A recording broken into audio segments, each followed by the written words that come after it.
આભાર મિત્રો. નમસ્કાર દર્શક મિત્રો, આપના લોકપ્રિય કાર્યક્રમ મહામંથનમાં આપનું સ્વાગત છે. હું છું સુદાન ગઢવી. દર્શક મિત્રો, આપણે સૌ જાણીએ છીએ કે દેશના લાખો અન્નદાતાઓ અત્યારે કડકડતી ઠંડી વચ્ચે દિલ્હીની બોર્ડરો પર ધામા નાખીને બેઠા છે. ભર શિયાળામાં ખેડૂતો છેલ્લા 2 મહિનાથી આંદોલન કરી રહ્યા છે અને 20 દિવસથી દિલ્હીમાં પ્રદર્શન કરી રહ્યા છે. ખેડૂતોનું આંદોલન દિવસે ને દિવસે મોટું થઈ રહ્યું છે. આંદોલન વાટાઘાટોના તમામ માઇલસ્ટોન પાર કરીને હવે આરપારની લડાઈમાં તબદીલ થઈ ચૂક્યું છે.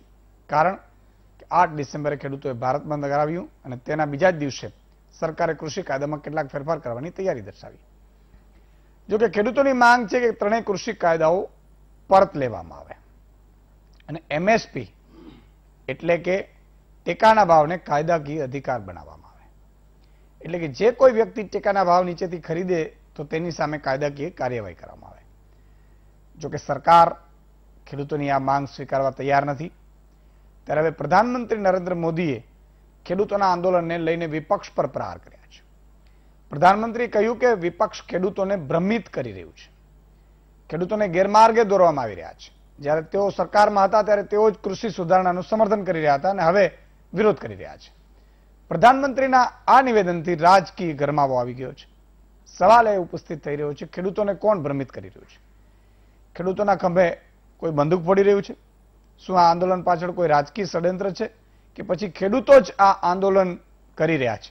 આ સમગ્ર મુદ્દે ચર્ચા કરીશું આજના મહામંથનમાં મારી સાથે.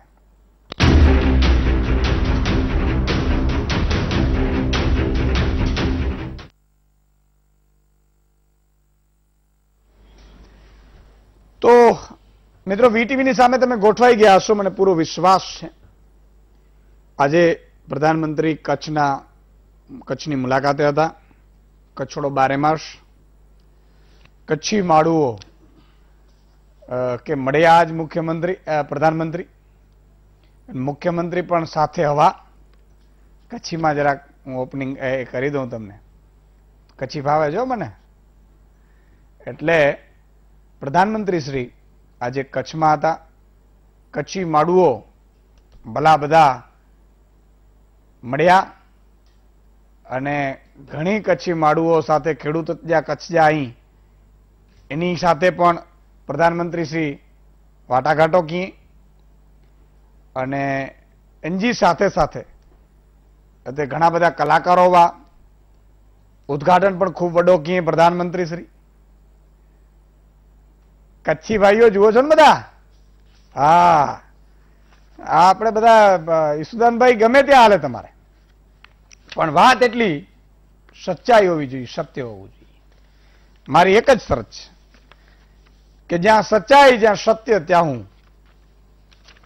એટલે આજે પ્રધાનમંત્રી શ્રી કચ્છની મુલાકાત દરમિયાન એમણે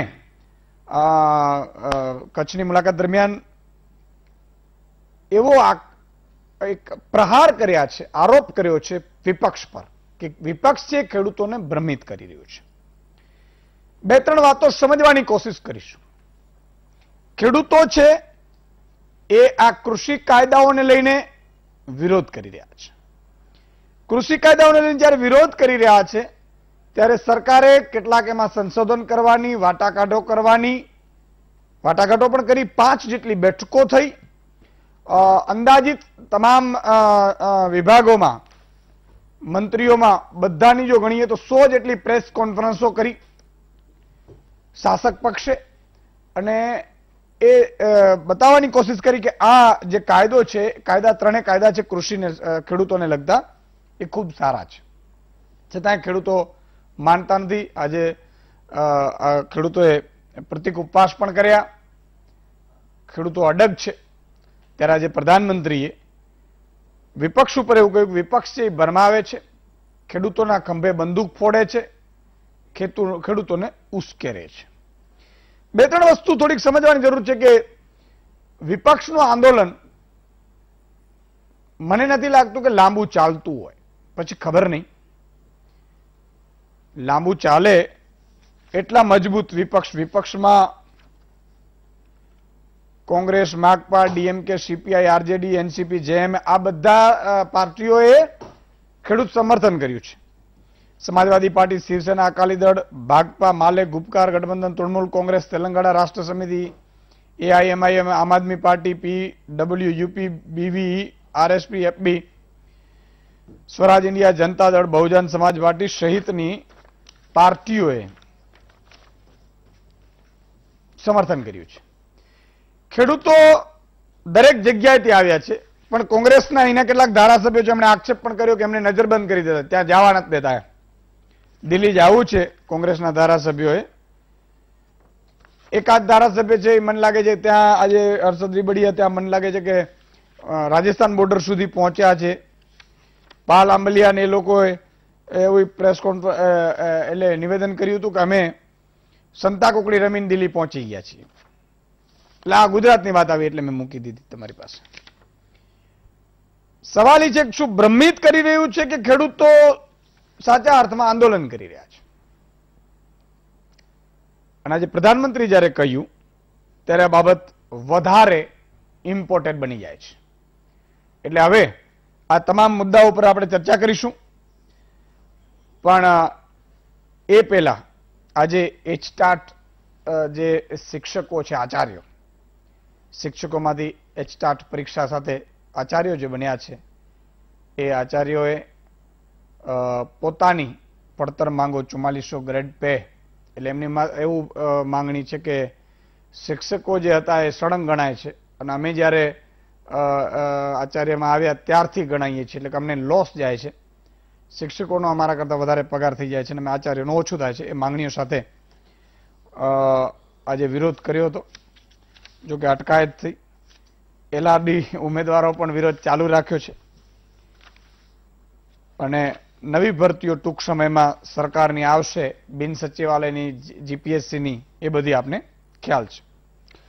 આગળ વધીએ મિત્રો, એક સમજવાની વાત એ છે કે ખેડૂતો છે એ વિરોધ કરી રહ્યા છે, કાયદા રદ કરવાની ડિમાન્ડ કરી રહ્યા છે, ત્યારે ભાજપ શાસિત સરકાર, ભાજપ સરકાર એ બધું નક્કી કર્યું છે કે ખેડૂતોને કોઈ બીજા લોકોએ ભ્રમિત કર્યું છે। એટલે હવે આપણે જેમ નોટબંધી થઈ ત્યારે નોટબંધીમાં પણ આવી જ રીતે એડવર્ટાઇઝમેન્ટથી માંડી અને લોકોની વચ્ચે ભાજપના કાર્યકર્તાઓ ગયા હતા અને એવું કહ્યું હતું કે ના બરોબર છે, કાળા નાણાં બહાર આવશે અને આ બધું જરૂરી છે। એવી જ રીતે કૃષિ કાયદાઓ ખેડૂતોના હિતમાં છે એવા દરેક ભાજપના નેતાઓએ પ્રેસ કોન્ફરન્સ કરવાની, ભાજપના નેતાઓએ લોકોની વચ્ચે જવાનું, લોકોને સમજાવવાનું, એટલે કે ખેડૂતોને કે આ કાયદો તમારા માટે કેટલું હિતકારક છે, એ પ્લાન એમણે ભાજપ સરકારે કર્યું છે। કારણ કે સરકાર કાયદા પાછા તો નહીં ખેંચે એવું સ્પષ્ટ કરી દીધું છે અને ખેડૂતો માંગ ઉપર અડગ છે કે ભાઈ આ પાછા ખેંચો। સરકાર એવું કહે છે કે ભાઈ અમારે તમારો વિકાસ કરવો છે એટલે અમે પાછા નહીં જ ખેંચીએ, ખેડૂતો એમ કહે છે કે અમારો વિકાસ કરવો તો કાયદા પહેલા પાછા ખેંચો, પછી નવા બનાવો। એ આ ગડબડમાં પછી છેલ્લે ભાજપે એવું નક્કી કર્યું છે કે અમે ભાજપના નેતાઓ, કાર્યકર્તાઓ ખેડૂતોની વચ્ચે જશે અને વચ્ચે જઈને આ કાયદાઓના ફાયદાઓ ગણાવશે। આ તમામ મુદ્દા ઉપર 4 મહાનુભાવો આપણી સાથે જોડાઈ ચૂક્યા છે। મહેશભાઈ કસવાલા ભાજપના નેતા છે, મનહરભાઈ પટેલ કોંગ્રેસના નેતા છે, હેમંતભાઈ શાહ જાણીતા અર્થશાસ્ત્રી છે અને એમબી ધોરાજીયા પૂર્વ ખેતીવાડી અધિકારી છે। થોડી ક્ષણોમાં બીજા મહાનુભાવ ધીમતભાઈ પુરોહિત પણ આપણી સાથે વરિષ્ઠ પત્રકાર જોડાશે। ધોરાજીયા સાહેબ, શરૂઆત આપણાથી કરું અને પછી હું હેમંતભાઈ પાસે જાઉં, કારણ કે ટેકનિકલી થોડું પાછું સમજી લઈએ કે પ્રધાનમંત્રી શ્રી આજે એવું કહ્યું છે કે આ વિપક્ષ છે એ ખેડૂતોને ભ્રમિત કરી રહ્યું છે, કૃષિ કાયદાઓથી ખેડૂતોને ખરેખર ફાયદો છે એવું નરેન્દ્રભાઈ મોદીએ આજે બહુ ખુલીને બોલ્યા છે। જો કે અમિત શાહજી પછી નરેન્દ્ર તોમરજી એ બધાએ મિટિંગો કરી ખેડૂતો સાથે પડી ભાંગી છે। આપના મતે શું ખેડૂતો ભ્રમિત છે કે પછી ખેડૂતો એની રીતે કરી રહ્યા હશે, શું છે?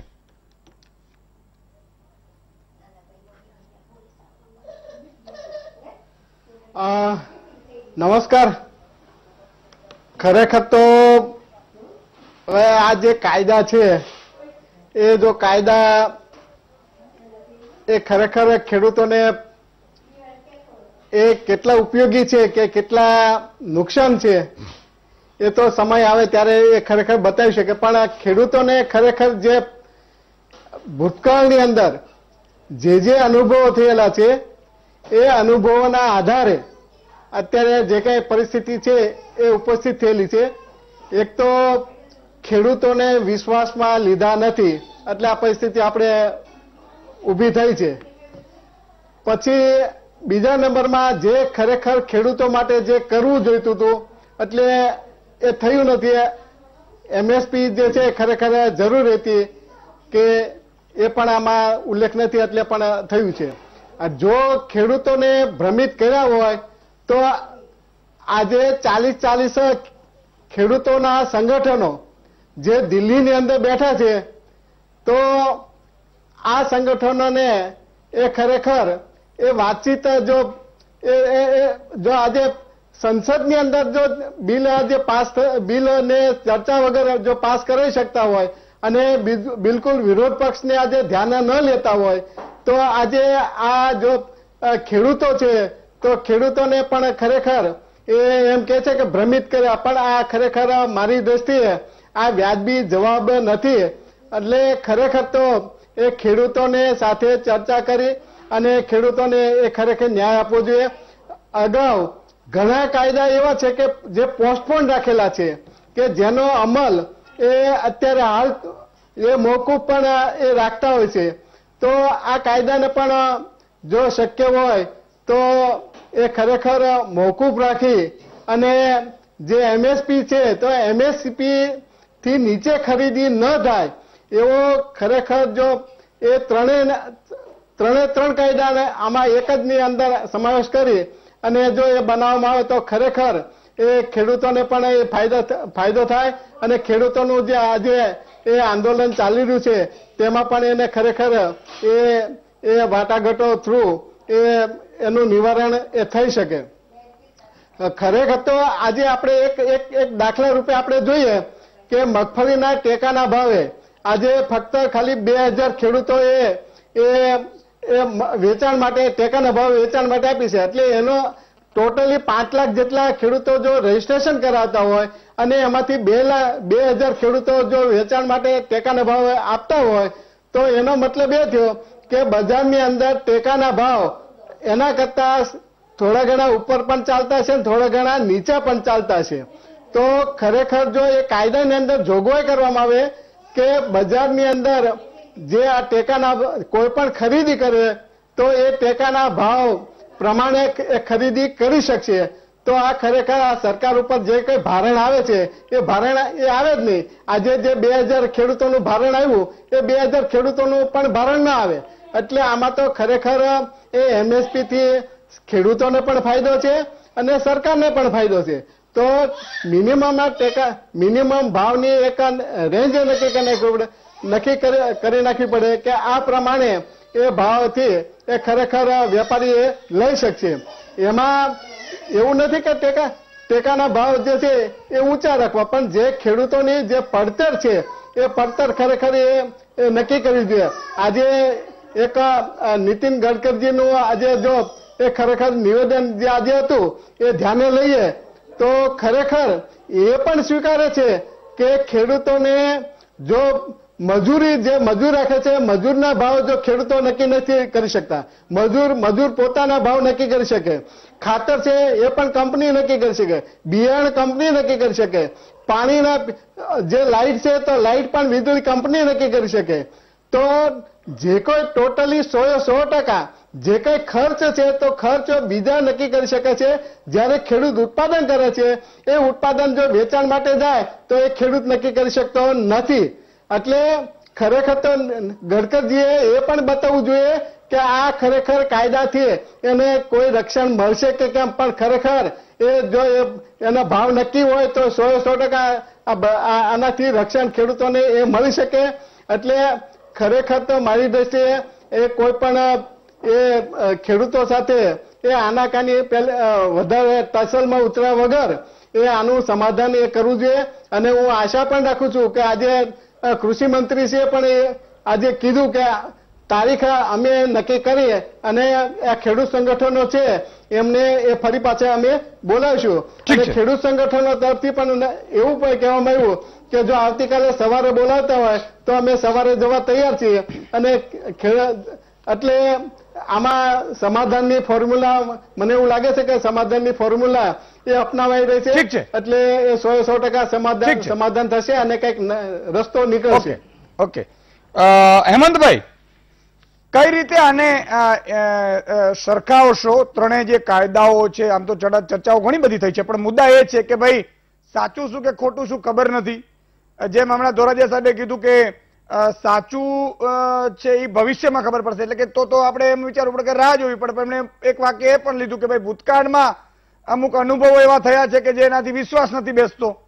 તો ખરેખર શું આમાં આગી વાતમાં ભ્રમિત છે, બરોબર છે કે અને ઇકોનોમિકલી અને ખેડૂતોના હિત અને અહિત? સૌથી પહેલો અગત્યનો મુદ્દો તો એ છે કે ખેડૂતો ભ્રમિત છે અને વિરોધ પક્ષના લોકો બધા એમનામાં ભ્રમ ફેલાવે છે માટે આંદોલન કરવા માટે દિલ્હીની સરહદે આવીને બેઠા છે. આવું કહેવું એ જરા વિચિત્ર લાગે છે. સરકારમાં બેઠેલાઓ કદાચ એમ સમજે છે કે બુદ્ધિનો ઇજારો એમની પાસે છે, બીજાનામાં કોઈનામાં બુદ્ધિ નથી. એટલે આવા હજારો ખેડૂતો એ દિલ્હીની ટાઢમાં બેઠા છે અને એ બધા મૂર્ખ છે અને એમના નેતાઓ મૂર્ખ છે એમ સરકાર સમજે છે. એ મને લાગે છે કે જરા વધારે પડતી બાબત છે. બીજો એક અગત્યનો મુદ્દો એ છે કે જે લઘુત્તમ ટેકાના ભાવની વ્યવસ્થા છે એ વ્યવસ્થા મૂળભૂત રીતે એક કાર્યક્રમ છે, એ કોઈ કાનૂની વ્યવસ્થા છે નહીં. એટલે આ ત્રણમાંથી એક કાયદામાં એનો કોઈ ઉલ્લેખ કરવામાં આવેલો નથી. મુદ્દો એ છે કે ખેડૂતોને દહેશત છે કે જો આ એપીએમસી એટલે ખેત ઉત્પન્ન બજાર સમિતિ, માર્કેટ યાર્ડ, એ બધાનો નાશ થઈ જશે ધીમે ધીમે આ કાયદાઓને પરિણામે, તો પછી એમને લઘુત્તમ ટેકાના ભાવ આપવાની જે આખી વ્યવસ્થા છે એ વ્યવસ્થાનો જ નાશ થઈ જશે, વ્યવસ્થા જ જતી રહેશે અને તો એમને ભાવ નહીં મળે. કારણ કે જો ખાનગી કંપનીઓ આવશે અને એમાંય વિદેશી કંપનીઓ આવશે તો પછી એ કંપનીઓ કાર્ટેલ ઊભું કરશે, બધા એકબીજા સાથે ભેગા થઈ જશે અને બહુ ઓછા ભાવ એમને મળશે. આવી એમની દહેશત છે. મને લાગે છે કે આ દહેશત દૂર કરવાની આવશ્યકતા છે અને એના રસ્તા શોધવાની આવશ્યકતા છે. એક બાબત ઉપર મારે બીજું ધ્યાન દોરવાનું છે અને તે એ છે કે આવશ્યક ચીજ વસ્તુ ધારો 1955 એમાં આ સુધારો કરવામાં આવ્યો છે. બાકીના 2 નવા કાયદા લાવવામાં આવ્યા છે. જે સુધારો કરવામાં આવ્યો છે તેમાં એવું છે કે અનાજ, કઠોળ, બટાટા, ડુંગળી, તેલીબિયાં અને તેલ, આ બધાની જે જથ્થો નક્કી કરવાની મર્યાદા હતી એ મર્યાદા કોણ નક્કી કરતું હતું? તો રાજ્ય સરકારો નક્કી કરતી હતી. હવે એ મર્યાદા કાઢી નાખી અને એવું નક્કી કર્યું કે કેન્દ્ર સરકારે એ સ્ટોકની મર્યાદા નક્કી કરશે. એટલે કે આ બધી વસ્તુઓનો સંગ્રહ જેને જેટલો કરવો હોય એટલો કરી શકશે. હવે આ છૂટ આપી 5મી જૂન 2020 ના રોજ વટહુકમ બહાર પાડીને. પછી થયું શું? તો થયું એ કે થોડા વખત પહેલા ડુંગળીના ભાવ બહુ વધી ગયા અને ભારત સરકારે પોતે જ ડુંગળીની સ્ટોકની મર્યાદા નક્કી કરી. એટલે એવું કહેવાય કે આ થૂંકેલું ચાટ્યું. એક બાજુ તમે કાયદો કરો છો અને એમ કહો છો કે જેને જેટલો સંગ્રહ કરવો હોય એટલો કરે અને કાયદાનો અમલ માંડ 3-4 મહિના થાય છે અને તરત તમે સ્ટોકની મર્યાદા લાદો છો. તો એનો અર્થ એ થયો કે સ્ટોક મર્યાદા ઊભી કરવાની જે વ્યવસ્થા હતી અગાઉ આવશ્યક ચીજ વસ્તુ ધારામાં એ યોગ્ય હતી અને રાજ્ય સરકારો એ કરતી હતી એ બરાબર હતી. આ સવાલ આપણે પૂછવાની આવશ્યકતા છે. બીજો અગત્યનો મુદ્દો એ છે કે બંધારણની અનુસૂચિ નંબર 7 એમાં રાજ્ય યાદી આપવામાં આવી છે કે રાજ્ય સરકારોએ કયા કામો કરવાના છે અને એમાં ખેતી અને ખેત પેદાશોનું ખરીદ વેચાણ એ રાજ્યોનો વિષય છે. અને હવે ભારત સરકાર એમ કહે છે કે જે એમાં સંઘ યાદી છે, એટલે કેન્દ્ર સરકારે કરવાના કામોની યાદી છે, એમાં જે અન્ન અને અન્ન પ્રક્રિયાની બાબત લખેલી છે એનો ઉપયોગ કરીને અમે આ 3 કાયદા કર્યા છે. મંજૂર, ચાલો, એ તો હવે અદાલતે નક્કી કરવાનું થાય છે કે આ ખરેખર ગેરબંધારણીય છે કે બંધારણીય છે. પણ સવાલ એ છે કે રાજ્ય સરકારનું જે કામ છે એ કામ તમે લઈ રહ્યા છો, એ પ્રકારના સંજોગોમાં રાજ્ય સરકારો સાથે કોઈ પણ જાતનો ચર્ચા ના કરી, કોઈ પણ જાતની, અને જે ખેડૂત સંગઠનો છે કે જેમને આ અસર થવાની છે, અથવા એપીએમસી ના વેપારીઓ છે, આટલી બધી લગભગ 2,500 જેટલી એપીએમસી છે આખા દેશમાં, તો એમના નેતાઓ સાથે પણ કોઈ પણ જાતની ચર્ચા કર્યા વિના લોકડાઉનના ગાળા દરમિયાન અમે કરીએ છીએ તે બધું બરાબર છે એવી વાત કરવી એ બિનલોકશાહી બાબત છે, સરમુખત્યારી વલણ દર્શાવે છે, એમાં કોઈ શંકાને સ્થાન નથી. બીજો એક અગત્યનો મુદ્દો, અને તે એ છે કે લઘુત્તમ ટેકાના ભાવ 22 જેટલી ચીજોમાં જાહેર કરવામાં આવે છે. આ લઘુત્તમ ટેકાના ભાવ બધાને મળતા નથી. શાંતાકુમાર કમિટી કે જેણે 2015માં અહેવાલ ભારત સરકારને સુપ્રત કર્યો છે, એ એવું કહે છે કે 6% ખેડૂતોને જ લઘુત્તમ ટેકાના ભાવ મળે છે. બાકીના કેટલાક સંશોધનો એમ પણ કહે છે કે ના 6% નહીં, પણ થોડા વધારે ટકા છે. સવાલ એ છે કે ખેડૂતોને વધારે ભાવ મળવા જોઈએ. એમ ચોક્કસ કહી શકાય કે આ એપીએમસી ના વેપારીઓ છે તે બધા કાર્ટેલ ઊભું કરે છે, અંદરો અંદર ભેગા થઈ જાય છે અને ખેડૂતોને વધારે ભાવ નથી આપતા, એવી ફરિયાદ વર્ષોથી છે. તો સવાલ એ છે કે લઘુત્તમ ટેકાના ભાવ વધારે મળે એની વ્યવસ્થા પણ સરકારે કરવી જોઈતી હતી. બધું ખાનગી કંપનીઓ જ સારું કરશે, અને એમાંય દેશી નહીં પણ વિદેશી કંપનીઓ બધું સારું કરશે, એવી જે છાપ આપણા મગજમાં ઘૂસી ગયેલી છે. મને લાગે છે કે આ આત્મનિર્ભરતા ના કહેવાય. આત્મનિર્ભરતાનો તો અર્થ એવો છે કે ખેડૂતોને, વેપારીઓને પણ આત્મનિર્ભર બનવા દો અને એને માટેની વ્યવસ્થા ઊભી કરો. જો એ ન કરી શકતા હોઈએ તો એનો અર્થ એવો થાય છે કે આપણે એવું સ્વીકારી લઈએ છીએ કે માત્ર વિદેશી કંપનીઓમાં જ બુદ્ધિ છે ને આપણામાં નથી. અને એક બીજો કાયદો કે જે કરારી ખેતી અંગેનો છે, આ દેશમાં 300 થી વધારે કંપનીઓ એવી છે, એમાં સ્વદેશી જ કંપનીઓ છે મોટાભાગની, કે જે દેશમાં ખેડૂતો સાથે કરારો કરે છે અને કરારી ખેતી થઈ રહી છે. આ છેલ્લા 3 દાયકાથી થઈ રહેલી છે, આ કોઈ નવી બાબત નથી. અને એનો એક કાયદો આવી રહ્યો છે. અત્યાર સુધી આ જે કરારી ખેતી હતી એને માટેના નિયમો એ રાજ્ય સરકારોએ ઘડેલા. ગુજરાતમાં 2005માં એ પ્રકારના નિયમો ઘડવામાં આવેલા હતા. હવે સવાલ ઉભો એ થાય છે કે લોકોને ડર લાગે છે, ખેડૂતોને, કે આ કરારી ખેતીને પરિણામે વિદેશી કંપનીઓ આવશે અને પછી અમારી સાથે જે કરારો થશે એ કરારોના સંદર્ભમાં વિદેશી કંપનીઓ શું ખરેખર ખેડૂતોને લાભદાયી કરારો કરશે ખરા? આ મોટો સવાલ છે. પેપ્સીના કિસ્સામાં આપણે ગુજરાતમાં જે કંઈ બન્યું છે એનો દાખલો બહુ તાજો છે, એ કંઈ બહુ જૂનો દાખલો નથી. એટલે મને એમ લાગે છે કે કરારી ખેતીના સંદર્ભમાં પણ જે કંઈ દહેશત છે તે બધી દૂર કરવાની આવશ્યકતા છે. અને છેલ્લો મુદ્દો એ કહું કે કાયદામાં જે વિવાદ ઉભો થાય કંપની અને ખેડૂતની વચ્ચે, તો એ વિવાદનો ઉકેલ લાવવાની છેલ્લી સત્તા કલેક્ટર છે. એટલે એનાથી ઉપર તો જઈ શકાય જ નહીં. આ તો તદ્દન વિચિત્ર બાબત છે અને દેશની જે ન્યાય પ્રણાલી છે એની વિરુદ્ધની બાબત છે. એક વહીવટદાર એ ન્યાયતંત્ર બની જાય એવું તો કેવી રીતે ચલાવી શકાય? તો આ બધી બાબતો મને લાગે છે કે ખેડૂતોના સંદર્ભમાં વિચારણીય છે અને સરકારે કોઈ પણ જાતની મમત રાખ્યા વિના ખેડૂતો સાથે એમને સંતોષ થાય એ પ્રકારનો ઉકેલ લાવવાની જરૂર છે. ખેડૂતોનો વિકાસ કરવો છે, પણ જેનો વિકાસ કરવાનો હોય ને એને પણ પૂછવાનું હોય. વિકાસ ઉપરથી ફેંકવાનો ના હોય, વિકાસ નીચેથી ઊભો થવો જોઈએ. આ વાત મને લાગે છે કે વધારે મહત્વની છે. ઓકે, ઘણા બધી બાબતોની અહેમદભાઈએ છણાવટ કરી. મનહરભાઈ, એક વાત એ છે કે આજે જે પ્રધાનમંત્રી શ્રીએ કહ્યું અને તમામ નેતાઓએ પણ કહ્યું છે કે ભાઈ વિપક્ષ છે એ ખેડૂતોને ભ્રમિત કરે છે, વિપક્ષ છે એ ખેડૂતોના ખંભા પર બંદૂક ફોડે છે, વિપક્ષે ખેડૂતોને ઉશ્કેરી અને આંદોલન કરાવી રહ્યું છે, જે ખરેખર ખેડૂતોના હિતમાં છે, પરંતુ વિપક્ષ છે એ ક્યાંક કોઈને કોઈ રીતે ખેડૂતોને એ સમજાવવામાં સફળ રહ્યું છે કે આ તમારા વિરુદ્ધ છે ને એટલે આ આંદોલન વેગ પકડ્યું છે. એ તમારો જવાબ આપતા પહેલા 15મી ડિસેમ્બર સરદાર વલ્લભભાઈ પટેલ આપણા સૌના એક એવી હસ્તી કે જેને દેશમાં આઝાદીમાં શિરમોર ભૂમિકા ભજવી અને દેશને રજવાડાઓને એકત્રીકરણ કરી અને આપણે લોહ પુરુષ તરીકે તેમને સમગ્ર દેશ ઓળખે છે એવા ભારત રત્ન સરદાર સાહેબની 70મી પુણ્યતિથિ નિમિત્તે હું અને આપને સૌ કોટી કોટી એને વંદન કરીએ.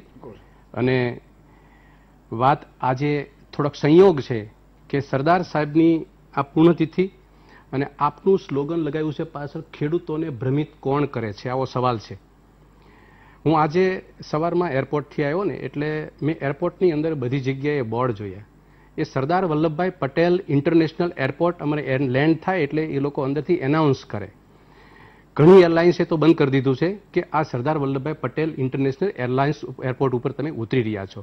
ખેદ વ્યક્ત કરવાની સાથે મન થાય કે તમામ જગ્યાએ મારા ને તમારા ઘરમાં કોઈ કામવાળા આવે, કોઈ કોન્ટ્રાક્ટ બેઝ ઉપર કોઈ નાનું મોટું કામ કરવા આવે, 5 વર્ષ પૂરતા આવે કે 15 વર્ષ હોય, એને આપણે બહાર બોર્ડ મારવા નથી દેતા કે તમારું અહીંયા માલિક હોય છે, એ સરકારી પ્રોપર્ટીની માલિક છે. એ તમામ ઇલેક્ટ્રોનિક્સ બોર્ડ હોય કે હોર્ડિંગ માર્યા હોય, તમામ જગ્યાએ અદાણી એરપોર્ટ. આ ભ્રમિત કહેવાય સાહેબ, ભ્રમિત છે ને.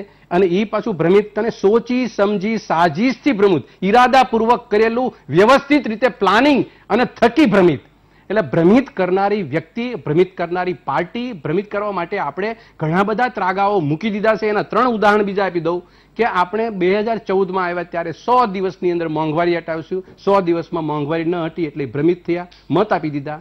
એના પછી આપણે 51 દિવસ નોટબંધીની પ્રક્રિયામાંથી પસાર થયા, ચોરાહો પર ચડાવી દેજો ને મને આમ કરી દેજો ને મને તેમ કરી દેજો ને બધું બોલ્યા હતા. 51 દિવસ જતા રહ્યા, નોટબંધીની અસર આપણા સૌમાં રહી ગઈ અને આજની તારીખે દેશની આર્થિક પરિસ્થિતિ, કથળેલી પરિસ્થિતિ, RBI ભાંગીને ભૂકો થઈ ગઈ, બેંકોની પરિસ્થિતિ, 92 બેંકની શાખાઓ બંધ કરી દીધી. આ બધું થઈ ગયું. અને છેલ્લું 21 દિવસ કોરોનાની મહામારીમાં 18 દિવસ મહાભારતનું યુદ્ધ આપણે 21 દિવસમાં પૂર્ણ કરશું. 21 દિવસની અંદર એ દિવસે જે કેસો હતા અને આજની દેશની પરિસ્થિતિ શું છે. એટલે ભ્રમિત કરવાની વાત આપણે ખેડૂતોને બહુ સારી વાત કરી છે હેમંતભાઈએ કે ભ્રમિત કરવા માટે એ શબ્દો પ્રયોગ નહીં ફરી કરું. પણ બીજી 2 બાબત એ છે કે ખેડૂતો માટે આટલી બધી કૃપા તમે વરસાવો છો, એ કૃપા તમે કોને પૂછીને વરસાવી, કોને આમંત્રણ આપ્યું હતું, કોણ બોલ્યું હતું, કોના ઘરમાં આકાશવાણી થઈ ગઈ, આવું તો કંઈ બન્યું નથી. અને સીધા 3 કાયદા આવ્યા છે, એમાં એક લીટી ઉમેરવામાં તકલીફ શું અંદર કે આને કાનૂની રીતે એને બખ્તર ચડાવવાનું માનનીય વડાપ્રધાન શ્રી તેદી તત્કાલીન મુખ્યમંત્રી હતા ત્યારે બોલેલા છે કે ભાઈ આને તમે વાઘા પહેરાવો કાનૂની એટલે પતી જાય. તમારો શું એવો સ્વાર્થ છે કે ખેડૂતોના હિતને છીનવી અને ખેડૂતો ઉપર કૃપા કરવાની. એક વસ્તુ મારે મૂકવી છે અહીંયા કે આ દેશની અંદર હરિત ક્રાંતિ થઈ, શ્વેત ક્રાંતિ થઈ ત્યારે સરકારનો સીધો સાદો ઈરાદો ખેડૂત સાથેનો એકદમ મજબૂત ભાગીદારી અને અગ્ર સ્થાને આગળ સરકાર રહેતી હતી અને ખેડૂતને પાછળ રાખતા હતા. એ બેની ભાગીદારીથી આ દેશની અંદર હરિત ક્રાંતિ થઈ અને શ્વેત ક્રાંતિ થઈ.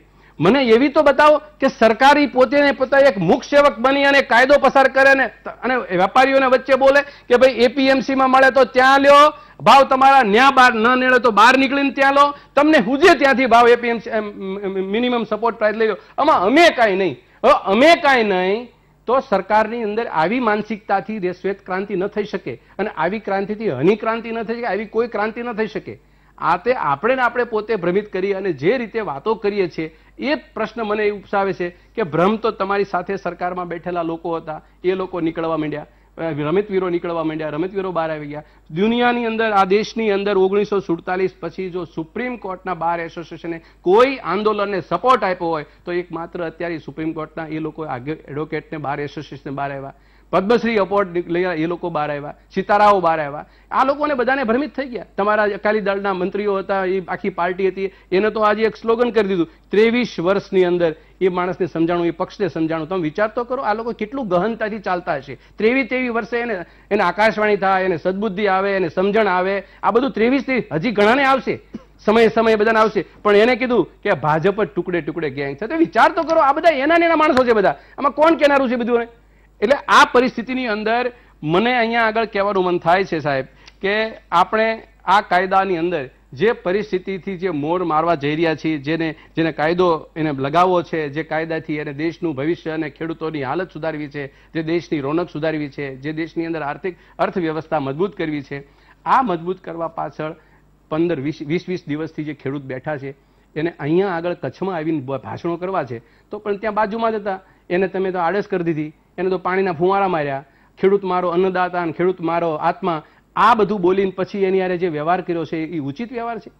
એટલે આ સંવેદનાથી અમે વારંવાર બોલીએ છીએ કે MSP ખેડૂતોને આપવા માટે તમારા ડાબા હાથની ટચણી આંગળીનો ખેલ છે કે ભાઈ તમને પોષણક્ષમ ભાવો કે ટેકાના ભાવ તમને મળશે અને કોઈ ખેડૂતને ચિંતા કરવાની જરૂર નથી. આ ઘડીને છઠ્ઠા ભાગની અંદર આ આંદોલન સમેટાઈ જાય, આ કાયદા લાવવાની કોઈ જરૂર નથી. આ બધી વસ્તુ ચાલતી હતી, કોન્ટ્રાક્ટ ફાર્મિંગ ચાલતી હતી, તમે જમાખોરી કરવાની જે વાતો કરી, તમે છૂટછાટ આપી. મને તમે બતાવો, આ દેશનો ખેડૂત દેવાદાર છે, એની પાસે પોતાના બિયારણના વાવણી સમયે બિયારણના પૈસા નથી, એ પોતાની પાસે સારા ભાવ મળતા નથી, પરિસ્થિતિ એને ખબર છે. એ માણસને તમે સંગ્રહ કરવા માટે તમે બધો ગમે એટલો માલ તમે સ્ટોક રાખી શકશો. ગુજરાતની અંદર આપણે જાણીએ છીએ કે આગળ ઇન્ફ્રાસ્ટ્રક્ચર ફેસિલિટી ગુજરાતની એગ્રીકલ્ચર કેવી છે અને પેરિસેબલ આઇટમની અંદર તો 2 દિવસ ફ્રૂટ કે 3 દિવસ રહે. તો આવી પરિસ્થિતિમાં જો આપણી પાસે 25 વર્ષમાં માળખું તૈયાર કરી શક્યા નથી તો એવી પરિસ્થિતિની અંદર આપણે આ કાયદાઓનું કોના ઉપર ને કોના ભવિષ્ય માટે ને કોના ઉદ્ધાર માટે લાવી રહ્યા છીએ?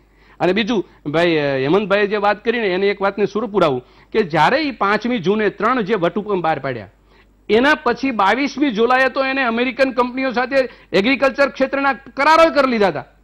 કેટલું સ્પીડી પંજાબની અંદર 1000 એકરની અંદર અદાણી લોકોએ એના ગોડાઉનો તૈયાર કર્યા છે. 2014 થી પ્લાનિંગ આવે છે. આનું પ્લાનિંગ તમે જબરજસ્ત પ્લાનિંગ છે સાહેબ, ખેડૂતોને પૂરા કરવા માટે, દેશની ખેતીને બતાવવા માટે તો એનો એકમાત્ર સીધો સાદો રસ્તો હતો. એનો ડોળો જે હતો આ દેશની અંદર ભારતીય જનતા પાર્ટીની કોઈ પણ સરકાર હોય એને જમીન ખબર છે કે જમીનનું પ્રોડક્શન નથી, એટલે જમીન ઝડપ કરવા માટે આની તમે અત્યાર સુધી ગાંધીનગર જેવું શહેર વસ્યું, કોઈને એક્વિઝિશનના પ્રશ્નો થયા? અત્યારે તમે જો જમીનનો ડોળો કેવો આ લોકોનો છે, પાણી ન આપો, ખેતીને તમે પાકનો વીમો ન આપો, એને તમે પોષણક્ષમ ભાવો ન આપો, એને વીજળી ટાઈમે ન આપો, એટલે ખેડૂત ખેતરમાં ઉભો રહી શકે ખરો? આ તો તમે આપતા જ નથી. આ તો ખેડૂત, તમે એને વાત કરી ભાઈએ કે તમામ રીતે ખેડૂતોને ન આપવા છતાં પણ ખેતીને તમે એ રીતે જોવાનો તજુર્બો જે તમારો જે છે એ માત્ર ને માત્ર જમીન છે. ખેડૂત બહાર નીકળી જાય, આ 3 ન આપો એટલે ઘરમાં ન રહે, ખેતરમાં ન રહે, અને ખેતરમાં ન રહે એટલે ખેડૂતને તમે એવું માનો છો ખેડૂત નવરો છે? આપણામાં તમારા કાઠિયાવાડમાં એવી કહેવત છે, ખેડૂત છે ને ખોટ ખાય પણ ખોટી ન થાય. ખેડૂત ખોટ ખાય પણ ખોટી ન થાય. 20 દિવસ સુધી અને હજી એમ કે છે કે અમે અહીંયા 3 મહિના 4 મહિના 5 મહિના વર્ષ સુધી રહેશું. આવી રીતે ભ્રમિત થાય? તમે ભ્રમિત કરવા માટેની તમારી પાસે કોઈ જવાબ નથી ખેડૂતનો, એટલે કોંગ્રેસને ટાર્ગેટ. તમારી પાસે કોઈ એના માટે કોઈ શબ્દ નથી. તમારા જે નક્કી કરેલામાંથી તમે પાછા પડવાની તમારી કોઈ માનસિકતા નથી. ઇગોઇસ્ટ અને એરોગન્ટ નેચરથી સરકાર ચલાવી રહ્યા છો અને આ પરિસ્થિતિમાંથી પાછું આવવું એ તમારા માટે બહુ મોટી નિષ્ફળતા, અને દેશની અંદર મોઢું શું બતાવવું એ પરિસ્થિતિ. તો ખેડૂતો માટે આવું મગજમાં ન રાખો. ખેડૂતનું મોટું વિશાળ દિલ છે, તમે પ્રેમપૂર્વક પાછા ખેંચશો, તમને પાછા ખેડૂતો તમને જે રીતે જોવે જે રીતે જોશે. પણ ખેડૂતોની જે વાત છે, જે ભાવના છે, જે એમને જે નુકસાન મોટું જઈ રહ્યું છે એમાંથી એને બચાવવાનો પ્રયત્ન કરીએ તો જ આ દેશની અંદર ખેતીને, અર્થવ્યવસ્થાને ખેતીને લગતી પડતી ઊભી રહેશે. ઠીક છે. મહેશભાઈ, તમારી પાસે આવવા માંગીશ કે કેટલા બધા આક્ષેપો પણ કર્યા કે ભાઈ 2014 થી આખી રણનીતિ કરી રહ્યા હતા, કોઈ અદાણી જેવી ખાનગી કંપનીઓ છે એ રાતોરાત તો 1000 એકરના 100 એકરના કોઈ ગોડાઉન ન બનાવી શકે, એટલે કે ગોડાઉનો બનાવ્યા, એટલે કે મોટી કંપનીઓમાં ફાયદા માટે આ બિલો બની રહ્યા છે, અને સામે પક્ષે પ્રધાનમંત્રી આજે એવું કહ્યું કે ભાઈ ભ્રમિત કરી રહ્યા છે. શું હકીકત? ઈસુદાનભાઈ, આક્ષેપો થવાના, ને આજે તો હું એવું માનું છું કે મારે એક જેમ સામે બધા લડવાનું છે. તમારો સપોર્ટ તમને મને મળશે. તમને તો અમે ગણીએ જ નહીં ને, પેનલમાં ન ગણીએ ને અમે તમને. કારણ કે ભાઈ હેમંતભાઈએ પણ બહુ કડક શબ્દો કીધા, ને હેમંતભાઈ અમારો બુદ્ધિનો ઇજારો છે જ નહીં. બુદ્ધિનો ઇજારો તમારો જ છે એવું અમે માનીએ પણ છીએ ને, એટલે ક્યારેક તમારા સલાહ અને સૂચનને અમે સ્વીકારીએ પણ છીએ. ભારતીય જનતા પાર્ટીની સરકાર આવી છે તો કંઈક કરવા માટે આવી છે. ખેડૂતોની હોય કે દેશના નાગરિકોની અપેક્ષાઓ, જનભાવનાઓ છે એને લઈને આવી છે. એને પરિપૂર્ણ કરવા એ અમારી ફરજ પણ છે. અમે એ ન કરીએ તો તમે પણ કોક આવું કેમ નથી થતું એમ. મને ખાલી એટલું કોઈ સમજાવો કે કેન્દ્રની સરકારે કૃષિ વિધેયક 3 બિલો છે એમાં ખોટું શું છે? કોઈ વ્યક્તિ ઈસુદાનભાઈ એવું કહેવા માટે તૈયાર નથી કે આ 3 બિલની અંદર ખોટું શું છે. કોંગ્રેસનો કોઈ વ્યક્તિગત આક્ષેપ નરેન્દ્રભાઈએ કર્યો પણ નથી, પરંતુ કોંગ્રેસને પોતાને એક નરેન્દ્રભાઈનો મેનિયા થઈ ગયો છે, એટલે એને કોઈ પણ ચીજની અંદર નરેન્દ્રભાઈ મોદી દેખાય છે એ સ્વાભાવિક છે. અને એ આપણે આજથી નહીં, જ્યારથી નરેન્દ્રભાઈ 2001 થી જયારે ગુજરાતની અંદર આવ્યા ત્યારથી એને એનો મેનિયા છે ને હજી પતવાનો નથી. આ ચાલવાનો છે, હજી ઘણા વર્ષ સુધી ચાલવાનો છે. એમાં આપણે હું દુઃખ પણ નથી વ્યક્ત કરતો કે એને કોઈ પણ ચીજની અંદર કોંગ્રેસે નરેન્દ્રભાઈ કંઈ બોલે એટલે પોતાની ઉપર ઓઢી લેવું એનો સ્વભાવ છે. નરેન્દ્રભાઈ સિવાય આક્ષેપ કરવાની એની પાસે બીજી જગ્યા પણ નથી. એટલે નાની સરખી કદાચ કોઈ જગ્યાએ સ્વચ્છતાનો નાનો એક ગલીની અંદર પ્રશ્ન હોય તો એ નરેન્દ્રભાઈનું રાજીનામું માગનારા આ લોકો છે, કારણ કે ધરાતલ પર એની પાસે કોઈ કામ નથી, કામ કરવા માટેની એની પાસે સમજ નથી, કે ન એની પાસે નેતૃત્વ છે, કે ન એની પાસે કર્તૃત્વ છે, કે ન વિચાર છે. સવાલ એ છે કે નરેન્દ્રભાઈએ જે વાત આજે કરી છે એ કેટલાક પક્ષો એમાં એ આવતા હોય તો એ મુબારક એને ખેડૂતોને ભ્રમિત કરીને જે પ્રકારે આંદોલન કરી રહ્યા છે એમાં હું પણ એક ભારતીય જનતા પાર્ટીના કાર્યકર્તા તરીકે કહું છું કે જે ખેડૂત આંદોલન હતું એને કેટલાક રાજકીય પક્ષોએ હાઈજેક કરીને આજે ખેડૂતોને ભ્રમિત કરવા માટેનું કામ ચાલુ રાખ્યું છે. દેશના ખેડૂતો માટે દુર્ભાગ્ય છે.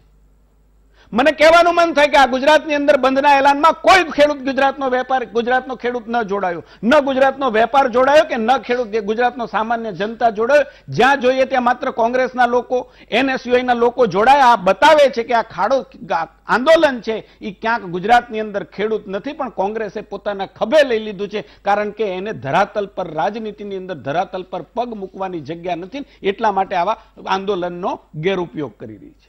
ઈસુદાનભાઈ બહુ પૂર્વાર્ધમાં જવાની જરૂર નથી. નોટબંધી તો બહુ પાછળ રહી ગઈ, પરંતુ એની પછી CAA નું આંદોલન કેટલા મહિના ચાલ્યું, કેટલા દિવસ ચાલ્યું ને એની પાછળ કોણ હતા? પડદાની પાછળ આ કોંગ્રેસના ચહેરાઓના નકાબ ખુલી ગયા છે ને એ કોંગ્રેસના લોકો હતા. ગુજરાતની અંદરથી પણ 3 ધારાસભ્યો ત્યાં ગયા હતા. મુસ્લિમોની નાગરિકતા છીનવી લેશે, મુસ્લિમોને આ દેશની બહાર કાઢી નાખવામાં આવશે. આ ભ્રમિત કરતા હતા કે નહોતા કરતા ઈસુદાનભાઈ? એની કેટલી ડિબેટો અહીંયા VTVના માધ્યમથી આપણે કરી છે. આ જ કોંગ્રેસના લોકો હતા બધા જ, અને આજ કેટલાક, આજે પણ કેટલાક છે એવોર્ડ વાપસી વાળા એમાં પણ હતા, આજ ટુકડે ટુકડે ગેંગ વાળા એમાં પણ હતા.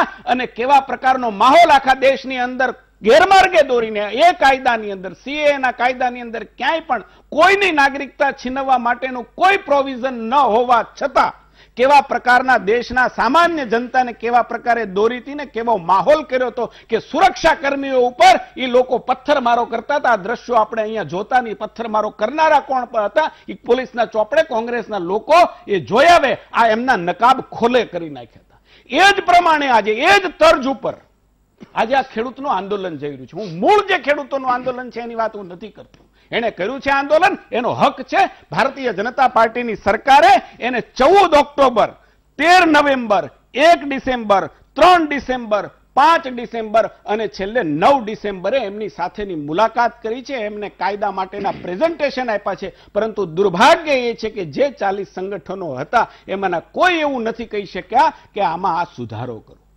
ઈસુદાનભાઈ વાત માત્ર, હું પક્ષાપક્ષીની વાત કરવા કરતા ધોરાજીયા સાહેબે પણ વાત કરી. ધોરાજીયા સાહેબ તો લગભગ સામે બંદૂક લઈને જ આવે છે. મને ખબર નથી કે સરકારમાં એના કાર્યકાળમાં એને શું કર્યું ને શું ન કર્યું મને ખબર નથી, પરંતુ સામે બંદૂક લઈને જ આવે છે. જાણે સરકારે કંઈ કર્યું જ નથી, આ દેશની સરકારે કે આ રાજ્યની સરકારે કશું કર્યું જ નથી એવું એમનો પેલો હોય છે ને એમને અધિકાર પણ છે. પરંતુ જે માગણીઓ સાથે આવ્યા હતા એમાં મુખ્ય 2 માગણી હતી. ખેડૂતો જે પંજાબ અને હરિયાણાની માંગ, હમણાં કોઈ ઉલ્લેખ પણ કર્યો કે જે વીજ સુધારણા વિધેયક આવે છે એ અને પરાળી માટેની જે જોગવાઈઓ છે એ 2 માટેનું આંદોલન હતું ને એમાં ક્યાંક ને ક્યાંક આ કૃષિ સુધાર બિલ માટેની વાતો આવી. જ્યારે સરકારે પહેલી મીટિંગ કરી છે, સાંભળજો, સરકારે, હું બહુ જવાબદાર વ્યક્તિ તરીકે કહું છું કે સરકારે જ્યારે પ્રથમ મીટિંગ કરી અને એવું કહ્યું છે કે આ 2 પ્રશ્નો તમારા બરાબર છે, સરકાર એના ઉપર વિચાર કરવા માટે તૈયાર છે, તો એમણે કહ્યું કે ના 3 કાયદા પાછા ખેંચો ને ત્યારે સરકારે કીધું છે કે આમાં તકલીફ શું છે, ત્યારે કોઈએ તકલીફ નથી કીધી.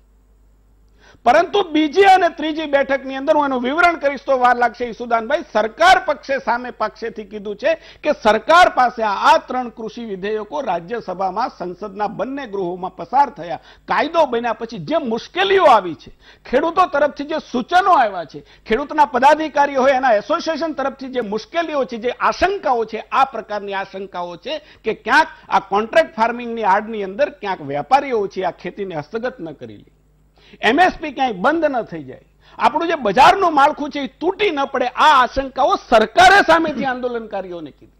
અને એમાં તમારે કઈ સુઝાવ હોય તો ભારતની સરકાર આમાં કોઈ પણ આ કાયદાઓમાં નવું સંશોધન કરીને તમારે જે કહેશો એ સ્વીકારવા માટે, એનો માર્ગ કાઢવા માટે તૈયાર છે. પણ દુર્ભાગ્ય એ છે કે આ 40 સંગઠનોમાંથી કોઈ એવું કહી નથી શક્યું કે આનો માર્ગ આ નીકળવો જોઈએ. બસ કાયદા પાછા ખેંચો, જેમ સીએએમાં હતું એવી રીતે આમાં છે. અને કાયદાઓના આંદોલનની અંદર થાય છે શું ઈસુદાનભાઈ? મને તમે બતાવો. બધા જ બુદ્ધિશાળીઓ છે, એની બુદ્ધિ ક્યાં કામ કરતી હશે મને ખબર નથી, મારું કોઈનું અપમાન કરવાનો દાવો નથી, પણ જે આંદોલનની આડની અંદર અમેરિકાની અંદર ખાલિસ્તાનના નારા લાગે, બ્રિટનની અંદર ખાલિસ્તાનના નારા લાગે, આપણા દેશની અંદર પાકિસ્તાનના નારા લાગે, નરેન્દ્ર મોદીની હત્યા કરોના નારા લાગે, નરેન્દ્ર મોદી તેરી કબર ખુલેગી આજ નહીં તો કલ, આ નારા લાગે, શું આંદોલન ખેડૂતોનું આંદોલન છે? મારો ખેડૂત આ દેશના પ્રધાનમંત્રીનું મર્ડર કરવા માટે તૈયાર થાય, હું માનવા કોઈ માટે તૈયાર નથી, કારણ કે હું ખેડૂતના પેટ જન્મેલો છું. કોણ આ કરાવે છે? કઈ બુદ્ધિ આ કરાવે છે? ખેડૂત તો આજે નહીં, ખેડૂતની આત્મહત્યાઓ તો 70 વર્ષથી આ દેશની અંદર છે. જેના શાસનો હતા ત્યારે કેમ કોઈ એવોર્ડ વાપસી માટે ન નીકળ્યું? આજે ખેડૂત છે, જ્યારે મારા ગુજરાતની અંદર 4 કલાક વીજળી ખેડૂતોએ માગી હતી સાહેબ, 4 કલાક, તમે એના સાક્ષી છો. અને ત્યારે 24 ને વીંધી નાખ્યા હતા, ત્યારે ક્યાં ગયા હતા એવોર્ડ વાપસી વાળા? જવાબ મને કોઈ આપે? અને આખરે આ ખેડૂતને આઝાદ કર્યો. આઝાદ હિન્દુસ્તાનની અંદર અમારો ખેડૂત છે. મને હમણાં કોઈ કહેતું હતું, ઈસુદાનભાઈ મને સમજાવવા દેજો, કહેતું હતું કે ખેડૂતને કોઈ એનો ભાવ નક્કી કરવાની સત્તા નથી. તો શું કોંગ્રેસના શાસનમાં સત્તા હતી ને ભારતીય જનતા પાર્ટીએ છીનવી લીધી? હું પણ કહું છું કે ખેડૂતનો માલ હરાજી થાય છે અને પાવલી વધે ને ત્યાં કરોડ વધ્યા ને એનું ગુમાન કેટલાક વેપારીઓ કરતા હોય છે. આ કોના શાસનની અંદર? આ પદ્ધતિઓને શું બદલવી નહોતી? ઓકે, ખેડૂત આજ સુધી દુખી હતો તો શું એને સુખી કરવો નહોતો? અને આખરે ખોટું છે તો ખોટું છે કે એમ તો કોઈ બતાવે. અને કોઈ પણ વસ્તુ, અદાણી, હારું થયું એમણે અદાણીની જ વાત કરી, અંબાણી ભૂલી ગયા, કોંગ્રેસના માનની પ્રવક્તા અંબાણીને ભૂલી ગયા. આ બે તો આવે જ, વિષય કોઈ પણ નો હોય, વિષય મજૂરનો હોય, વિષય નોકરીનો હોય, વિષય ધંધા રોજગારનો હોય, વિષય રોજગારીનો હોય, વિષય કોરોનાનો હોય, આ બે નામ તો એને આવે જ. એનો જન્મ ક્યારે છો તો એ કરો ને. આ બે નામનો જન્મ તો તમારે ત્યારે વખતે થયો હતો, તમને એની ખબર જ નથી. અને બહુ જવાબદાર વ્યક્તિ તરીકે કહું છું કે આજે જે ખેડૂતોનું આંદોલન થયું છે એ કેટલાક રાજકીય પક્ષો, જેને ખેડૂતનો ખ નથી ખબર, જેને ખેડૂતનો ખ નથી ખબર, એવા લોકો આગેવાની કરે છે. અને એવા લોકો જે પ્રકારનો દુષ્પ્રચાર કરીને ખેડૂતોને ગેરમાર્ગે દોરે છે ને, એનું પરિણામ આજે આપણે દિલ્હીમાં જોઈએ. ઠીક છે. એક વાતે હું એટલા માટે ક્લેરિફિકેશન એટલા માટે આપું છું, કદાચ મેં સાંભળ્યો છે વિડીયો, હું ત્યાં ગયો નથી પંજાબની બોર્ડર ઉપર, પણ એક ખેડૂત આગેવાને, એમાં તમે તમારો સૂર પણ પુરાવી શકશો 10 સેકન્ડમાં, પછી હું બ્રેક લઈશ. એક ખેડૂત આગેવાને જે ખેડૂતના આંદોલનકારી છે, એમણે જાહેરમાં એવું કહ્યું હતું કે કોઈએ પણ કોઈ ખાલિસ્તાનનો નારો લગાવનાર હશે ને તો ખેડૂત આગેવાન અમારો નહીં હોય. એમણે એવું કહ્યું હતું. એમણે એવું કીધું કે કોઈ પણ વ્યક્તિ માત્ર આપણી માંગણીઓ સિવાયના જે નારાઓ લગાવશે એ કોઈ દ્વારા ફિટ કરાયેલા આંદોલનને તોડવા માટે હશે, એવું એમણે કહ્યું હતું. એવું મેં 2 વખત રિપીટ કરીને સાંભળ્યું છે. એટલે હવે જે પણ હોય એ મને ખબર નથી. તમારી સાચી છે, જેને કર્યું હોય એને મુબારક. પરંતુ ખૂબ લોકો આવે છે. ગઈકાલે પણ હું ચેનલનું નામ નહીં દઉં, હું એ ચેનલ જોતો હતો ને એમાં આ નારાઓ લાગતા હતા. એક લોકનો નારો નહોતો લગાવતો, પણ એમણે આ લોકો ખુલાસો પણ કર્યો છે. કહું છું ઈસુદાન, તમે ખોટા છો એવું નથી કહેતો, પણ હું ખોટો છું એવું પણ નથી. અસંખ્ય લોકોના ટોળા ગઈકાલે જે હું ટીવી ચેનલ જોતો હતો એમાં કહેતા હતા નરેન્દ્ર મોદી તેરી કબ્ર ખુલેગી આજ નહીં. આ થતું હતું નહીં. એ